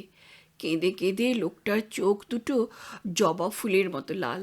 বললে, তার সাহেব মাসখানেক আগে এসে উঠেছেন দিল্লিতে। এখানে তার একটি একতলা বাড়ি আছে গ্রেটার কৈলাসের দিকে। সেখানে ছিল ওরা দুজন, প্রভু ভৃত্য। গতকাল কি যেন একটা হয়েছিল, সাহেব সারাদিন বাইরে আসেননি, কিছু মুখেও দেননি। সমস্ত দিন ওর ঘরের দরজা বন্ধ ছিল। দবিচির মনে হয়েছিল সাহেব অনেক পুরনো কাগজপত্র পুড়িয়ে ফেলেছেন সারাদিনে, কারণ দরজা বন্ধ থাকলেও একটা কাগজ পোড়া গন্ধ পাওয়া যাচ্ছিল। সন্ধেবেলা উনি দরজা খুলে বেরিয়ে আসেন। দবিজিকে ডেকে তার হাতে মুখবন্ধ একখানা খাম দিয়ে বলেন, পরদিন ওই চিঠিখানা নিয়ে সংবাদপত্রের অফিসে যেতে। টেম্পো করে যাতায়াতের খরচও দিয়ে দিলেন। তারপর কোথাও কিছু নেই, ওর হাতে খান পাঁচেক 100 টাকার নোট দিয়ে বললেন, টাকাটা তোর কাছে রাখ। পাগড়ির কাপড়ে মুখটা ঢেকে ফুঁপিয়ে ওঠে, তখন কি জানি রাত্রেই উনি। দেবদিন্য চিঠিখানা পকেটে ফেলে বললে, এখানে সারা রাত্রি বসে থেকে লাভ নেই দবেজি, তোমাকে ভিতরে যেতে দেবে না, বাড়ি যাও, কাল সকালে এসো। আমি আমার টেলিফোন নাম্বার দিয়ে এসেছি। তোমাদের বাড়িতে কি ফোন আছে? জি হ্যাঁ। টেলিফোন নাম্বারটা লিখে দিল। একটু ইতস্তত করে দেবদিন্য বলল, তোমার সাহেবের আর কেউ নেই? তবে অবাক হয়ে প্রতিপ্রশ্ন করে, আবার কি থাকবে? দ্বিধাদ্বন্দ্ব ঝেড়ে ফেলে এবার সে জানতে চাইল, আমার মায়ের মৃত্যু হওয়ার পর তোমার সাহেব আর বিয়ে করেননি দবেজি? দৃষ্টি নত করল দবেজি, মাথা নেড়ে জানালো, না। আর কি জিজ্ঞাসা করা যায়, কী বা দরকার? তোমাকে গ্রেটার কৈলাসে পৌঁছে দেব, স্কুটারে উঠতে পারবে তো? का जरूरत, ছাপটা বহুত সে রুপায়া মুঝকো দে চুকা। তবে বাড়ি যাও, আমি অফিস যাই। অফিস কিন্তু গেল না সে, মনটা ভেঙে গেছে তার। পকেটে একখানা মুখবন্ধ চিঠি ওকে ক্রমাগত খোঁচা দিচ্ছিল। দিল্লিতে এসে এখনো কোনো মাথা গোঁজার আশ্রয় জোগাড় করে উঠতে পারেনি। আছে একটা হোটেলে, সংবাদপত্রের খরচে। ফিরে এলো সেখানেই। জামাকাপড় ছাড়া মুখ হাত ধোয়া কিছুরই যেন সময় নেই। জুতো কোট টাই খুলে উবুর হয়ে শুয়ে পড়ল খাটে। বেড সুইচটা জেলে খুলে ফেলল মুখ বন্ধ খামটা। পিতার পত্র পুত্রকে, জীবনে প্রথম এবং শেষ। তাকে সম্বোধন করেছেন মাই ডিয়ার মিস্টার দেব। শেষ দিকে নজর গেল দেবের। না আশীর্বাদ জানাননি, জানিয়েছেন শুভেচ্ছা। শেষ ছত্রে ইয়র্স সিনসিয়ারলি। না, ইংরেজি ভাষার পত্র রচনার যা রীতি তাতে এখানে বলা চলে না পিতার পত্র পুত্রকে। বৃদ্ধ লিখেছেন ইংরেজিতে, অনুবাদে আপনি এসে যাচ্ছে। আপনাকে এ পত্র লেখার অধিকার আমার আছে কিনা জানা নেই। সামাজিক মূল্যায়নে নেই, নৈতিক বিচারেও নেই, নিছক ভদ্রতার হিসেবেও নেই। তবু আমার আশা পত্রটি না পড়েই আপনি ছিঁড়ে ফেলবেন না। কারণ এই পত্রটি যখন আপনার হাতে পৌঁছবে তখন সকালের কাগজটা আপনার দেখা হয়ে গেছে। পত্রলেখক যে মৃত এ সংবাদটা তখন আপনার জানা। আমার এই ৬২ বছরের জীবন আজ রাত্রে যার যবনিকাপাত ঘটতে চলেছে বড়ই নিঃসঙ্গ, বড়ই করুণ। মাপ করবেন মিস্টার দেব, আপনার সহানুভূতি চাইছি না। এ আমার সখাত শরীর, দায়ী একান্তই আমি নিজে। বিবাহ করেছিলাম একবারে, মিথ্যা সন্দেহে স্ত্রীকে ত্যাগ করেছিলাম, পুত্রকে গ্রহণ করিনি। সন্দেহটা যে মিথ্যা ছিল সেটা জানতে পেরেছি অতি সম্প্রতি, মাত্র এই সপ্তাহে। এলাহাবাদ হাইকোর্টের একটি কেস হিস্ট্রি ঘটনাচক্রে নজরে পড়ায়। দীর্ঘ ২ দশক আগেকার কেস। নিতান্ত ঘটনাচক্রে আমার নজরে এতদিন পড়েনি এবং দৈবক্রমে হঠাৎ এত দিনে আমার হাতে এলো। একটি বিবাহ বিচ্ছেদের নগণ্য মামলা। পাত্রপাত্রী খ্রিস্টান, স্ত্রী মামলা জিতেছিল। সেই বাদিনী বিচ্ছেদ চেয়েছিল। বিবাহ বিচ্ছেদ অনুমোদিত হয়েছিল কারণ ডাক্তারের এজাহারে বাদিনীর আবেদন সন্দেহাতীত রূপে প্রমাণিত হয়েছিল। তার সুদর্শন স্বামী যৌন সঙ্গমে অসক্ত। মিস্টার দেব, স্বীকার করতে লজ্জায় আজ আমার মাথা কাটা যাচ্ছে। ওই সুদর্শন যুবকটি ছিল আমার বন্ধু।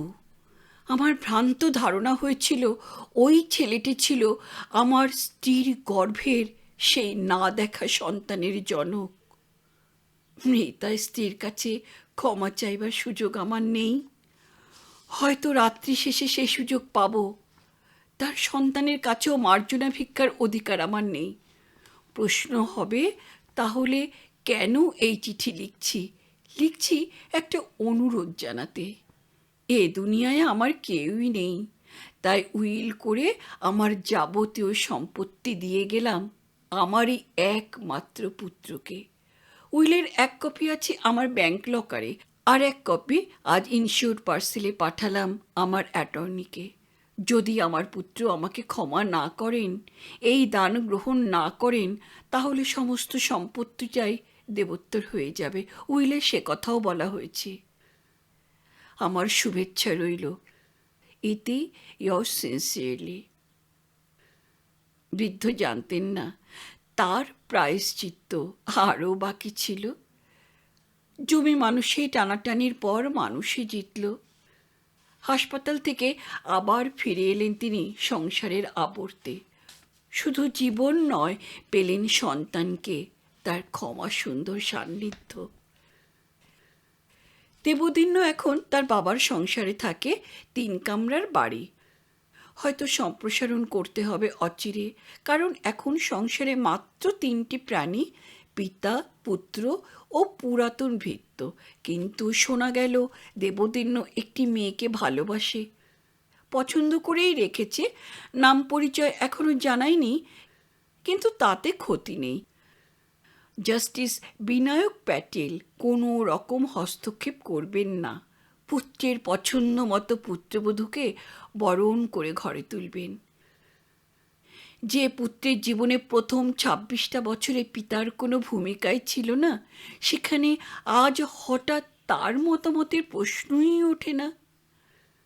পুত্রবধূর সম্ভাবনায় খুশিয়াল হয়ে ওঠেন বৃদ্ধ এবং তার পুরাতন ভৃত্য। দ্বারপ্রান্তে মাদার এসে দাঁড়িয়েছেন। সুতনুকা চিন্তা জগৎ থেকে ফিরে আসে বাস্তবে। চার্চ সংলগ্ন তার শয়নকক্ষে দেখে মাদার এসেছেন। সুতনুকা আসন ত্যাগ করে উঠে দাঁড়ায়, অভিবাদন করে। Be seated my child. নিজেও আসন গ্রহণ করেন তিনি। প্রশ্ন করেন, লিখেছ চিঠিটা? না, মন স্থির করে উঠতে পারছি না মাদার। মন স্থির করার আর তো কিছু নেই সু। তুমি যা চেয়েছিলে দেব তো তাতেই রাজি হয়েছে। তুমি ইতস্তত করছো কেন? তোমার মাকে আমি কথা দিয়েছিলাম বলে। ভেবে দেখো, সে চুক্তিটা অর্থহীন। তুমি আজ প্রাপ্তবয়স্ক। তুমি স্বেচ্ছায় খ্রিস্ট ধর্ম গ্রহণ করলে তোমার মাকে দেওয়া আমার প্রতিশ্রুতি। বাধা দিয়ে সুতনুকা বলে ওঠে, না না, সেটা কিছু নয়। তবে কি চিন্তা করছো সু? সন্তানের কথা? সুতনুকা মুখটা তুলল, বলল, সেটাও একটা প্রকাণ্ড বাধা। কিন্তু তাও নয় মাদার। আমি ভাবছি, এত এত মেয়ের যে দুর্দশা হলো, আমি তার ভাগিদার হব না কেন? শুধুমাত্র ভাগ্য আমার প্রতি প্রসন্ন বলে? আমার বান্ধবীদের সঙ্গে চিরকাল দুঃখ দুর্দশা ভাগ করে নিয়েছি। অপমান, অসম্মান, নির্যাতন সমানভাবে ভাগ করে নিয়েছি। আজ ওরা কান্নায় হঠাৎ ভেঙে পড়ল। আজকাল এই এক মুশকিল হয়েছে, কথায় কথায় কান্নায় ওর গলা বুঝে যায়। মাদার ওর মাথাটা কোলে টেনে নিয়ে চুলের মধ্যে বিলি কাটতে থাকেন। এ অভিমানের কী বা জবাব? একটু পরে মাদার চলে গেলেন। যাবার আগে বলে গেলেন চিঠিখানা শেষ করে ফেলতে, আর যাবার সময় ওকে কিছু না বলে ঘুমন্ত খোকনকে কোলে তুলে নিয়ে চলে গেলেন। যেন সেটাই ছিল সুতনুকার পত্র রচনার একমাত্র অন্তরায়। খোকন, ওর অবৈধ সন্তান। তার কথা থেকেই মনে পড়ল তার বাপের কথা। আর সেই প্রসঙ্গে গতকাল সন্ধ্যার মর্মান্তিক ঘটনাটা। এই ঘরের ভিতরেই। ঘরে তখন 4টি প্রাণী, আর ঘরের বাইরে চৌকাঠে একজন। খোকন শুয়েছিল ওই খাটে, মাদার সামনের চেয়ারটায়। ও নিজে বসেছিল ওই টুলটায়। আর যে চেয়ারখানাতে ও এখন বসে আছে, তাতে তখন বসেছিলেন খোকনের বাবা, জাস্টিস বিনায়ক প্যাটেল। একান্ত সাক্ষাৎ চেয়েছিলেন তিনি। মাদার সম্মত হননি। বলেছিলেন, সুতনুকা আপনাকে ইন্টারভিউ দিতে স্বীকৃত হয়েছে, কিন্তু আপনার যা বলার আছে তা আমার সামনে বলতে হবে। আমি কিন্তু তার একান্ত সাক্ষাৎ চেয়েছিলাম মাদার। জানি এ কথাটা আপনি আগেও জানিয়েছেন, তাতে আমি সম্মত নই। কিন্তু আপনি কি সব কথা জানেন মাদার? জানি। সুতনুকার সন্তানের পিতৃপরিচয়? ওর চোখে চোখ রেখে দৃঢ় কণ্ঠে মাদার বলেছিলেন, ইয়েস। জাস্টিস প্যাটেল শ্রাগ করে বলেছিলেন, বেশ, তবে তাই হোক। সুতনুকাকে সম্বোধন করে অতঃপর বলেছিলেন, তুমি হয়তো তোমার জীবনে দুর্ভাগ্যের জন্য আমাকেই দায়ী করো, তাই না? সুতনুকা স্থির দৃষ্টিতে ওর দিকে তাকিয়ে প্রতিপ্রশ্ন করেছিল, সেটা কি অযৌক্তিক? কিন্তু বিশ্বাস করো সুতনুকা, আদালতে আমি যে রায় দিয়েছিলাম তা ন্যায় ধর্মসম্মত। দেশের যা আইন। আইনও ন্যায় ধর্মসম্মত না হলেও আইনসম্মত। না হলে আমরা আপিল করতাম। কিন্তু সেখানেই তো আপনার অপকীর্তি শেষ হয়নি মিস্টার প্যাটেল। আপনি ইয়েলাম্মা মন্দিরে। হ্যাঁ, সেটাও। আমি ওই মন্দিরের একজন পেট্রন ছিলাম। বছরে বছরে সেখানে যেতাম, বছরে একদিন। কিন্তু বিশ্বাস করো সুতনুকা, সেটাও ধর্মেরই নির্দেশে। আমি বিশ্বাস করতাম আমি কিন্তু বিশ্বাস করি না মিস্টার প্যাটেল। কি? আপনি ধর্মের প্রেরণায় বছরে বছরে ওখানে অভিষেক রজনীতে উপস্থিত হতেন। আপনার চেতন মন ওই বিশ্বাসটা আঁকড়ে রেখেছিল অবচেতনের অবদমিত কামেচ্ছাটাকে লুকোতে। আপনি জাগর মনকে বোঝাতেন তন্ত্রের নির্দেশে এক রাত্রের জন্য ভৈরব সাজ্জেন। আসলে আপনি ওখানে বছরে বছরে এসেছেন নারী দেহ উপভোগ করতে। সুতনুকা, মাদ্রাজে কি রেড লাইট এরিয়া ছিল না? ছিল, ছিল, ছিল, আছেও। কিন্তু সেখানে রতিজ রোগও আছে। আছে আপনার পরিচয় জানাজানি হয়ে যাবার আশঙ্কা। আর ওখানে নেই কোনো অনাঘ্রাতা কুমারী দেহের স্বাদ। ঠিক আছে সুতনুকা, এ নিয়ে তর্ক করতে আসিনি আমি। ঠিক আছে মিস্টার প্যাটেল, এ নিয়ে আপনার সঙ্গে তর্ক করা বৃথা। মনে হচ্ছে আপনি একটা প্রস্তাব নিয়ে আমার কাছে এসেছেন। সেটা কি? একটা নয় সুতনুকা, দুটো প্রস্তাব। প্রথম প্রস্তাব, আমার সন্তানকে ফিরিয়ে দাও। ও তোমার কাছে একটা বোঝা, একটা অভিশাপ। কিন্তু আমার কাছে ও আকাঙ্ক্ষার ধন। ওকে মানুষ করব আমি। তুমি দেবে? তুমি দেবে সুতনুকা? আর দ্বিতীয় প্রস্তাবটা? সেটা জানাবো প্রথম প্রস্তাবটার জবাব পেলে। আমিও সেটা জানাবো দ্বিতীয় প্রস্তাবটা শুনলে। অলরাইট, দেবদিন্যকে তুমি মুক্তি দাও সুতনুকা। স্তম্ভিত হয়ে গেল সুতনুকা এবং মাদার।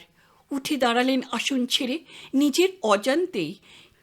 ঠিক সেই সঙ্গে চঞ্চল হয়ে উঠল চৌকাঠের উপর পঞ্চম প্রাণীটি, যে ঘরে প্রবেশ করেনি, থাবার উপর মুখটা রেখে আধো ঘুমে শুয়েছিল এতক্ষণ। জ্যাক। মাদার আসন গ্রহণ করলেন। জ্যাকও নিশ্চিন্ত হয়ে চোখ বুজল। সুতনুকার বিস্ময়ের ঘোর তখনও কাটেনি। বললে, তাকে তাকে আপনি চেনেন? ফর ইউর ইনফরমেশন, সে আজ মাস তিনেক আমার সঙ্গেই থাকে দিল্লিতে, আমারই বাড়িতে। আপনার সঙ্গে? কে? কে থাকে? কে থাকে? দেবদিন্য? হ্যাঁ, আমার বড় ছেলে দেবদিন্য। সুতনুকার মুখটা সাদা হয়ে গেল। মাদার হয়তো আবার উঠে দাঁড়াতে চাইলেন, পারলেন না। তার চরণ দুটি থরথর করে কাঁপছে। জাস্টিস প্যাটেল একটি অপ্রাসঙ্গিক প্রশ্ন করে বসলেন। তুমি অয়দিপাউস নাটকটা পড়েছ সুতনুকা? কেউ জবাব দিল না। প্রশ্ন চিহ্নটা মিলিয়ে গেল নিরুত্তরতায়। জাস্টিস বিনায়ক প্যাটেল নিজেই ধীরে ধীরে বলতে থাকেন, শাস্তি আমি নিজেই দিতে চেয়েছিলাম নিজেকে। এক মুঠো ঘুমের ট্যাবলেট খেয়ে আত্মহত্যা করতে চেয়েছিলাম, কিন্তু মৃত্যু মুখ ফিরিয়ে রইল। জীবনে সবই পেয়েছি, অর্থ, খ্যাতি, প্রতিপত্তি, সম্মান। আবার কিছুই পাইনি আমার স্ত্রীর অভিশাপে। এখন আবার সব তিল তিল করে ফিরে পাচ্ছি। দেব তার বাবাকে ক্ষমা করেছে। অবসরপ্রাপ্ত বৃদ্ধের শেষ দিনগুলো আনন্দ ঘন করে তুলতে সে এসে দাঁড়িয়েছে আমার পাশে। আমি তাকে সংসারী দেখতে চাই, স্ত্রী, পুত্র, কন্যা। জানি জানি তোমার খুব খারাপ লাগছে, কিন্তু কিন্তু সুতনুকা, তুমি তো পারো না ওই ছেলেটাকে কোলে নিয়ে আমার সে ভাঙা সংসারে গৃহলক্ষ্মীর ভূমিকায় অবতীর্ণ হতে। দেব একজন ব্রিলিয়ান্ট কেরিয়ারের ছেলে। সাংবাদিক হিসেবে অচিরেই সে সর্বভারতীয় সুনাম পাবে।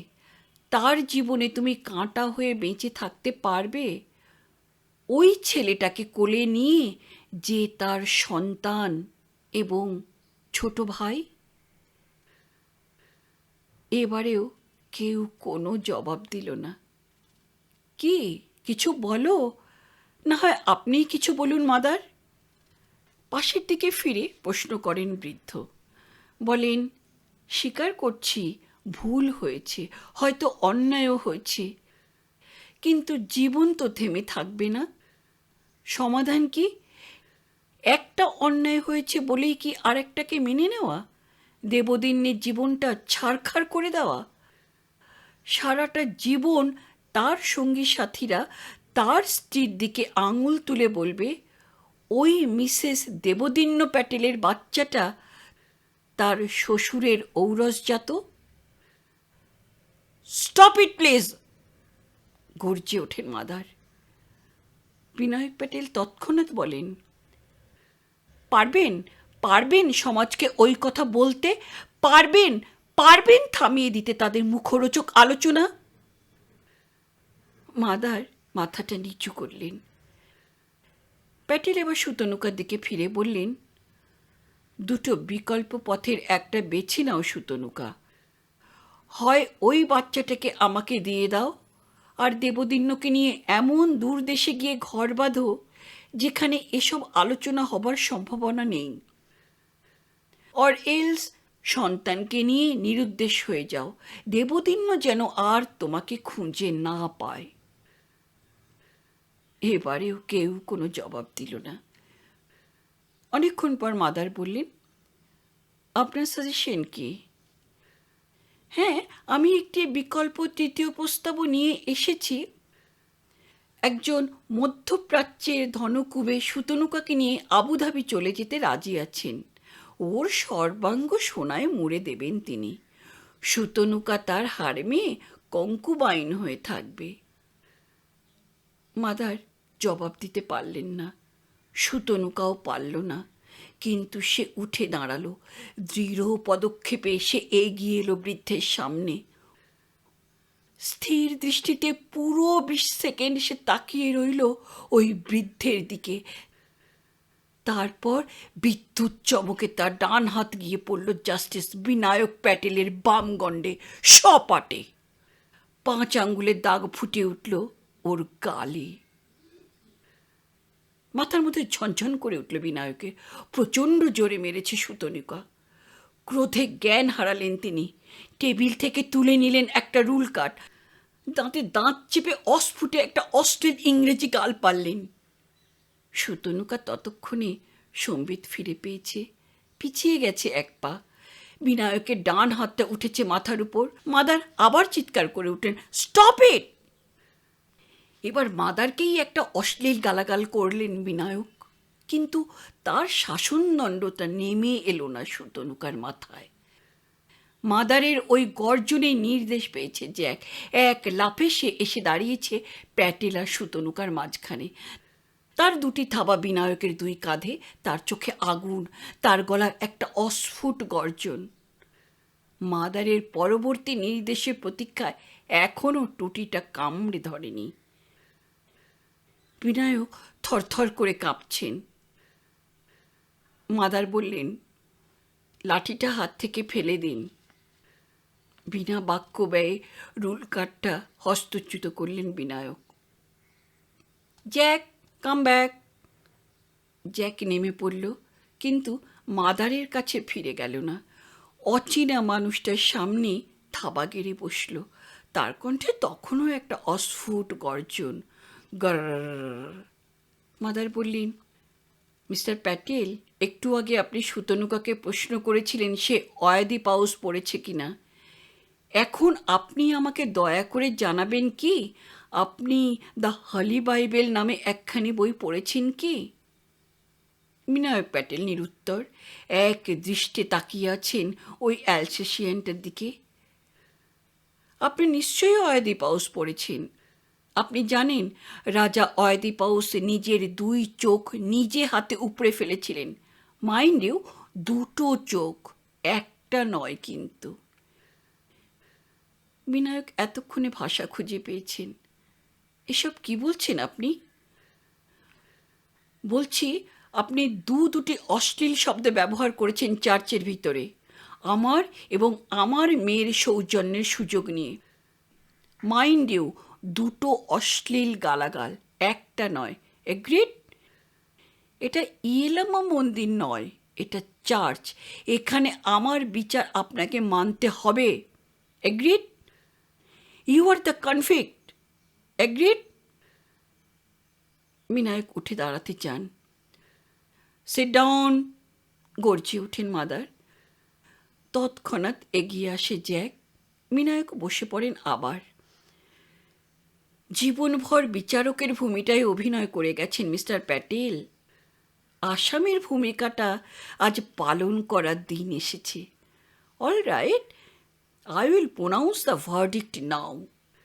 সুতনুকা আপনাকে প্রথমে যে চটটা মারে সেটা রিফ্লেক্স অ্যাকশন, না ভেবে চিনতে।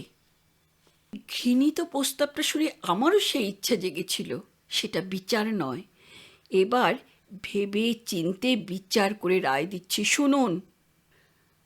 বিনায়ক দরদর করে ঘামছেন। জিসাস বলেছেন, কেউ তোমাকে এক গালে চড় মারলে তুমি দ্বিতীয় গালটা বাড়িয়ে দেবে, এই আপনার শাস্তি। দিন, ও গালটা বাড়িয়ে দিন। বিনায়ক প্রস্তর মূর্তি। মাদার হঠাৎ ঘুরে দাঁড়ালেন সুতনুকার দিকে, বললেন, তুমি ওর ডান গালে আর একটা চড় মারো শু। বিনায়ক প্যাটেল নড়ে চড়ে বসলেন। উঠে দাঁড়াবার সাহস হলো না তার, কারণ মাদারকে উঠে দাঁড়াতে দেখে জ্যাকও উঠে দাঁড়িয়েছে। সুতনুকা অনেক আগেই গিয়ে বসেছিল তার টুলে, সেও প্রস্তর মূর্তি। মাদার গর্জিয়ে উঠলেন, carry out my order so, it's a command. Sutanuka উঠে দাঁড়ালো। ধীর পদে এগিয়ে এলো তার জীবনের অভিশাপের সম্মুখে। সে কিন্তু যন্ত্রের মতো কাজ করছে। ঘাতক যেমন যন্ত্রের মতো ফাঁসির দড়িটা লটকিয়ে দেয় আসামির গলায়, বাঁ হাতটা তুলে সজোরে চপেটাঘাত করল বিনায়কের ও গালে। You may now leave us alone milord, শান্ত সমাহিত কণ্ঠে বললেন mother. May I come in please? Swing ডোরের এপাশ থেকে প্রশ্ন করল সুতনুকা, তার হাতে একটা খাম। Yes, come in my child, এসো। সুইং ডোর ঠেলে মাদার সুপিরিয়র অফিস ঘরে প্রবেশ করল এবার। তার অনুমতি পেয়ে বসল ভিজিটার্স চেয়ারে। ঘরে তিনি একা, পায়ের কাছে অবশ্য জ্যাকে নিদ্রাগত। নিঃশব্দে বাড়িয়ে ধরল খামটা। মাদার সেটা হাত বাড়িয়ে নিলেন, দেখে বললেন, এ কি, খামটা বন্ধ করনি? না, আপনি পড়ুন আগে। না না না, তা হয় না, আমি পড়তে পারি না তোমার চিঠি। পারেন মাদার, আমি অনুরোধ করছি, আমি মিনতি করছি। আর ইতস্তত করলে না, খামের গর্ভ থেকে চিঠিখানা বার করে পড়তে থাকেন। সুতনুকা টেনে নিল কালো মলাটের বইটা, king James version, the Holi Bible. যে কোনো একটা পাতা খুলে মনে মনে পড়তে থাকে সুতনুকা। এসব কি লিখেছ তুমি? এ তো মিথ্যা, এ তো অসত্য, এ তো। বাইবেলটা বন্ধ করে এবার ওর চোখে চোখে তাকিয়ে বলল, আপনি আমাকে ব্যাপটাইজ করুন মাদার, আমাকে নানারিতে ভর্তি করে নিন। খোকনকে রেখে যাব আপনার কাছে। আমাকে কোনো সুদূর দেশে পাঠিয়ে দিন প্রিচ করতে, যেখানে ও আমার নাগাল পাবে না। কিন্তু কেমন করে তোমাকে দীক্ষা দেব সু? তুমি যে আজও মিথ্যার সঙ্গে আপোষ করছো। তুমি জানো না মিথ্যা কখনো মঙ্গলকারী হয় না? জানো না স্বর্গটাই ঈশ্বরের আর মিথ্যার নরকটা শয়তানের? না মাদার, আমি তা আজও জানি না। আপনি যে এখনও আমাকে ব্যাপটাইজ করেননি, আমি যে আজও হিন্দু, আমি এখনও বিশ্বাস করি স্বর্গ, নরক, আলো, অন্ধকার, সত্য, মিথ্যা, সব কিছুই তারই সৃষ্টি। আমি বিশ্বাস করি শয়তান যদি থাকে তবে সে স্বয়ম্ভু নয়, সেও ঈশ্বরেরই কীর্তি, তারও অনিবার্য ভূমিকা আছে সৃষ্টিতে।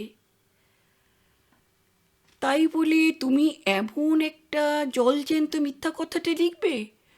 তুমি দেবদিন্যকে প্রত্যাখ্যান করছো ঐশ্বর্যের লোভে, স্বেচ্ছায় চলে যাচ্ছ মধ্যপ্রাচ্যে একজন ধনকুবের মুসলমানের হারেমের রক্ষিতার পরিচয়। মাদার, আমাকে ঘৃণা করতে না পারলে সে তো আমাকে ভুলতে পারবে না। দেবদিন্যের ঘৃণার উপাদান তো আমাকেই জোগাতে হবে মাদার। মাদার থমকে গেলেন। লাভ দাই নেবার মন্ত্রে দীক্ষিতা তিনি। ঘৃণাকে কেউ পূজার অর্ঘ্য করতে পারে এটা তার জানা ছিল না। তবু বললেন, তা হলেও এটা তো মিথ্যা সু। হ্যাঁ মিথ্যা, তাই তো বলছিলাম। ঈশ্বর মিথ্যা সৃষ্টি করবেন কেন? ঘৃণার জন্ম দেবেন কেন? এই সৃষ্টিতত্ত্বে তাদেরও নিশ্চয়ই কিছু ভূমিকা আছে মাদার, জনকল্যাণকারী ভূমিকা। মাদার চিঠির বাকি অংশটার উপর চোখ বুলিয়ে যান। মিথ্যার কুহক দিয়ে সুতনুকা রচনা করেছে এক অলীক সাতমহলা প্রাসাদ। দেবদাসীর জীবনে অভ্যস্ত হয়ে তার নাকি জীবনের মূল্যবোধটাই পাল্টে গেছে, দৃষ্টিভঙ্গিটাই অনার্যভাবে বদলে গেছে। কুলবধূর চার দেওয়ালের চতুর্সীমায় তার আত্মা হাঁপিয়ে উঠবে। তার একমুখী প্রেম অভ্যাসে আপনা থেকেই হয়ে গেছে বহুধা। সে জগৎটাকে পঞ্চেন্দ্র দিয়ে উপভোগ করতে চায়। অলঙ্কার, ঐশ্বর্য, ভোগবিলাসের স্রোতে অবগাহনের জন্য সে আজ লালায়িত। কুইন অফ সেবার মতো, ক্লিওপেট্রার মতো, নূরজাহানের মতো তার রক্তের মধ্যে যে এই ঝড়ের মাতন ছিল, এটা সে বুঝতে পারেনি এতদিন। বুঝেছে গত 2 বছরে এই নিরামিষ গির্জার বাতাবরণে। রুক্মিণী গেছে বেলুচিস্তানে, ওর অন্তরাত্মা চাইছে তার উপর টেক্কা দিতে। সুযোগও পেয়ে গেছে একটা। ও হতে চলেছে সুদূর প্রাচ্যের এক ধনকুবের আরব শেখের হারেমের মধ্যমণি। নাদির শাহর লুট করা মণিমাণিক্যও নাকি আছে তার তোষাখানায়। দেবদিন্য যেন ওকে ক্ষমা করে। মাদার যখন ওর দিকে চোখ তুলে তাকালেন, তখন তার দৃষ্টি ঝাপসা। এতক্ষণে তিনি সুতনুকার আঁকা ওই নিরন্ধ্র অমারাত্রি নৈশাকাশে কোথায় যেন খুঁজে পেয়েছেন এক অদৃশ্য বেথলেহেমের তারার আলো। স্বীকার করলেন মনে মনে, শয়তান যদি থাকে তবে সেও ঈশ্বরেরই সৃষ্টি। মিথ্যারও প্রয়োজন আছে সৃষ্টিতে। বললেন, আজ সানডে, সাবাত, কাল চিঠিটা পোস্ট করে দেব। না, ওটা দিন, জিপিও খোলা আছে, আমি এখনই ওটা ডাকে দেব। মাদার বিস্মিতা বলেন, কেন সু, এত তাড়াতাড়ি কিসের? মাদার, আমিও তো রক্ত মাংসের জীব। রাত পোহালে যদি ঘৃণার বদলে প্রেমটাকেই বড় বলে মনে হয়। এবার আর মাদারের দিকে তাকাতে পারল না। চিঠিখানা ছিনিয়ে নিয়ে সুইং ডোর ঠেলে বেরিয়ে গেল ছুট্টে। সুইং ডোরে পাল্লা দুটো প্রচণ্ডভাবে দুলতে থাকে। দুটো পাল্লাই যেন মাথা খুঁটছে, আপসাচ্ছে, পরস্পরের স্পর্শ পাওয়ার প্রত্যাশায়। কিন্তু তারা পরস্পরের নাগাল পেল না। মাঝখানে অনিবার্য 1 আঙ্গুলের ব্যবধান। দুলতে দুলতে ক্লান্ত হয়ে কাঠের পাল্লা দুটো একসময় থেমে গেল। মাদা সেদিকেই তাকিয়েছিলেন, দেখছিলেন না কিন্তু। তিনি আনমনা কি যেন ভাবছেন। কি ভাবছেন তিনি জানি না। বোধ করি তিনি নতুন করে ভাবছিলেন সে পুরনো প্রশ্নটার জবাব। সেই যে প্রশ্নটা ভারতীয় সভ্যতায় দেবদাসী প্রথার প্রথম উল্লেখ করে নিরুত্তর প্রতীক্ষায় আজ 20 শতাব্দী ধরে ভেবে চলেছে যোগীমারা গুহার উপর পাষাণ ফলকটা। সম্রাট অশোকের আমলে মাগধী প্রাকৃতে লেখা একটি পংক্তি। সুতনুকা নাম দেবদাসী কে তং কামাইত্থ বালান সে দেবদিন্যে নাম লুপদক্ষে। সুতনুকা নামে এক দেবদাসী নাকি দেবদিন্য নামের এক রূপদক্ষকে ভালোবেসেছিল। পরিচ্ছদটি লিপিকার নিজেই বিস্ময় প্রকাশ করে 20 শতাব্দী পূর্বে প্রশ্নটা পেশ করেছিলেন। অমন একটি মেয়ে কেমন করে পড়লো এমন গভীর গভীর সুগভীর প্রেমে। বন্ধুরা, শুনলেন নারায়ণ সান্যালের সুতনুকা কোনো দেবদাসীর নাম নয় উপন্যাসখানি। জানি না গল্প পাঠটা কেমন হলো। আপনাদের যদি ভালো লাগে তাহলে লাইক, শেয়ার আর কমেন্ট করবেন প্লিজ। আর যারা নতুন বন্ধু আমার, তারা সাবস্ক্রাইব করবেন। সবাই ভালো থাকবেন, পরিবারের সঙ্গে সবাই খুব ভালো থাকবেন, সুস্থ থাকবেন। নমস্কার।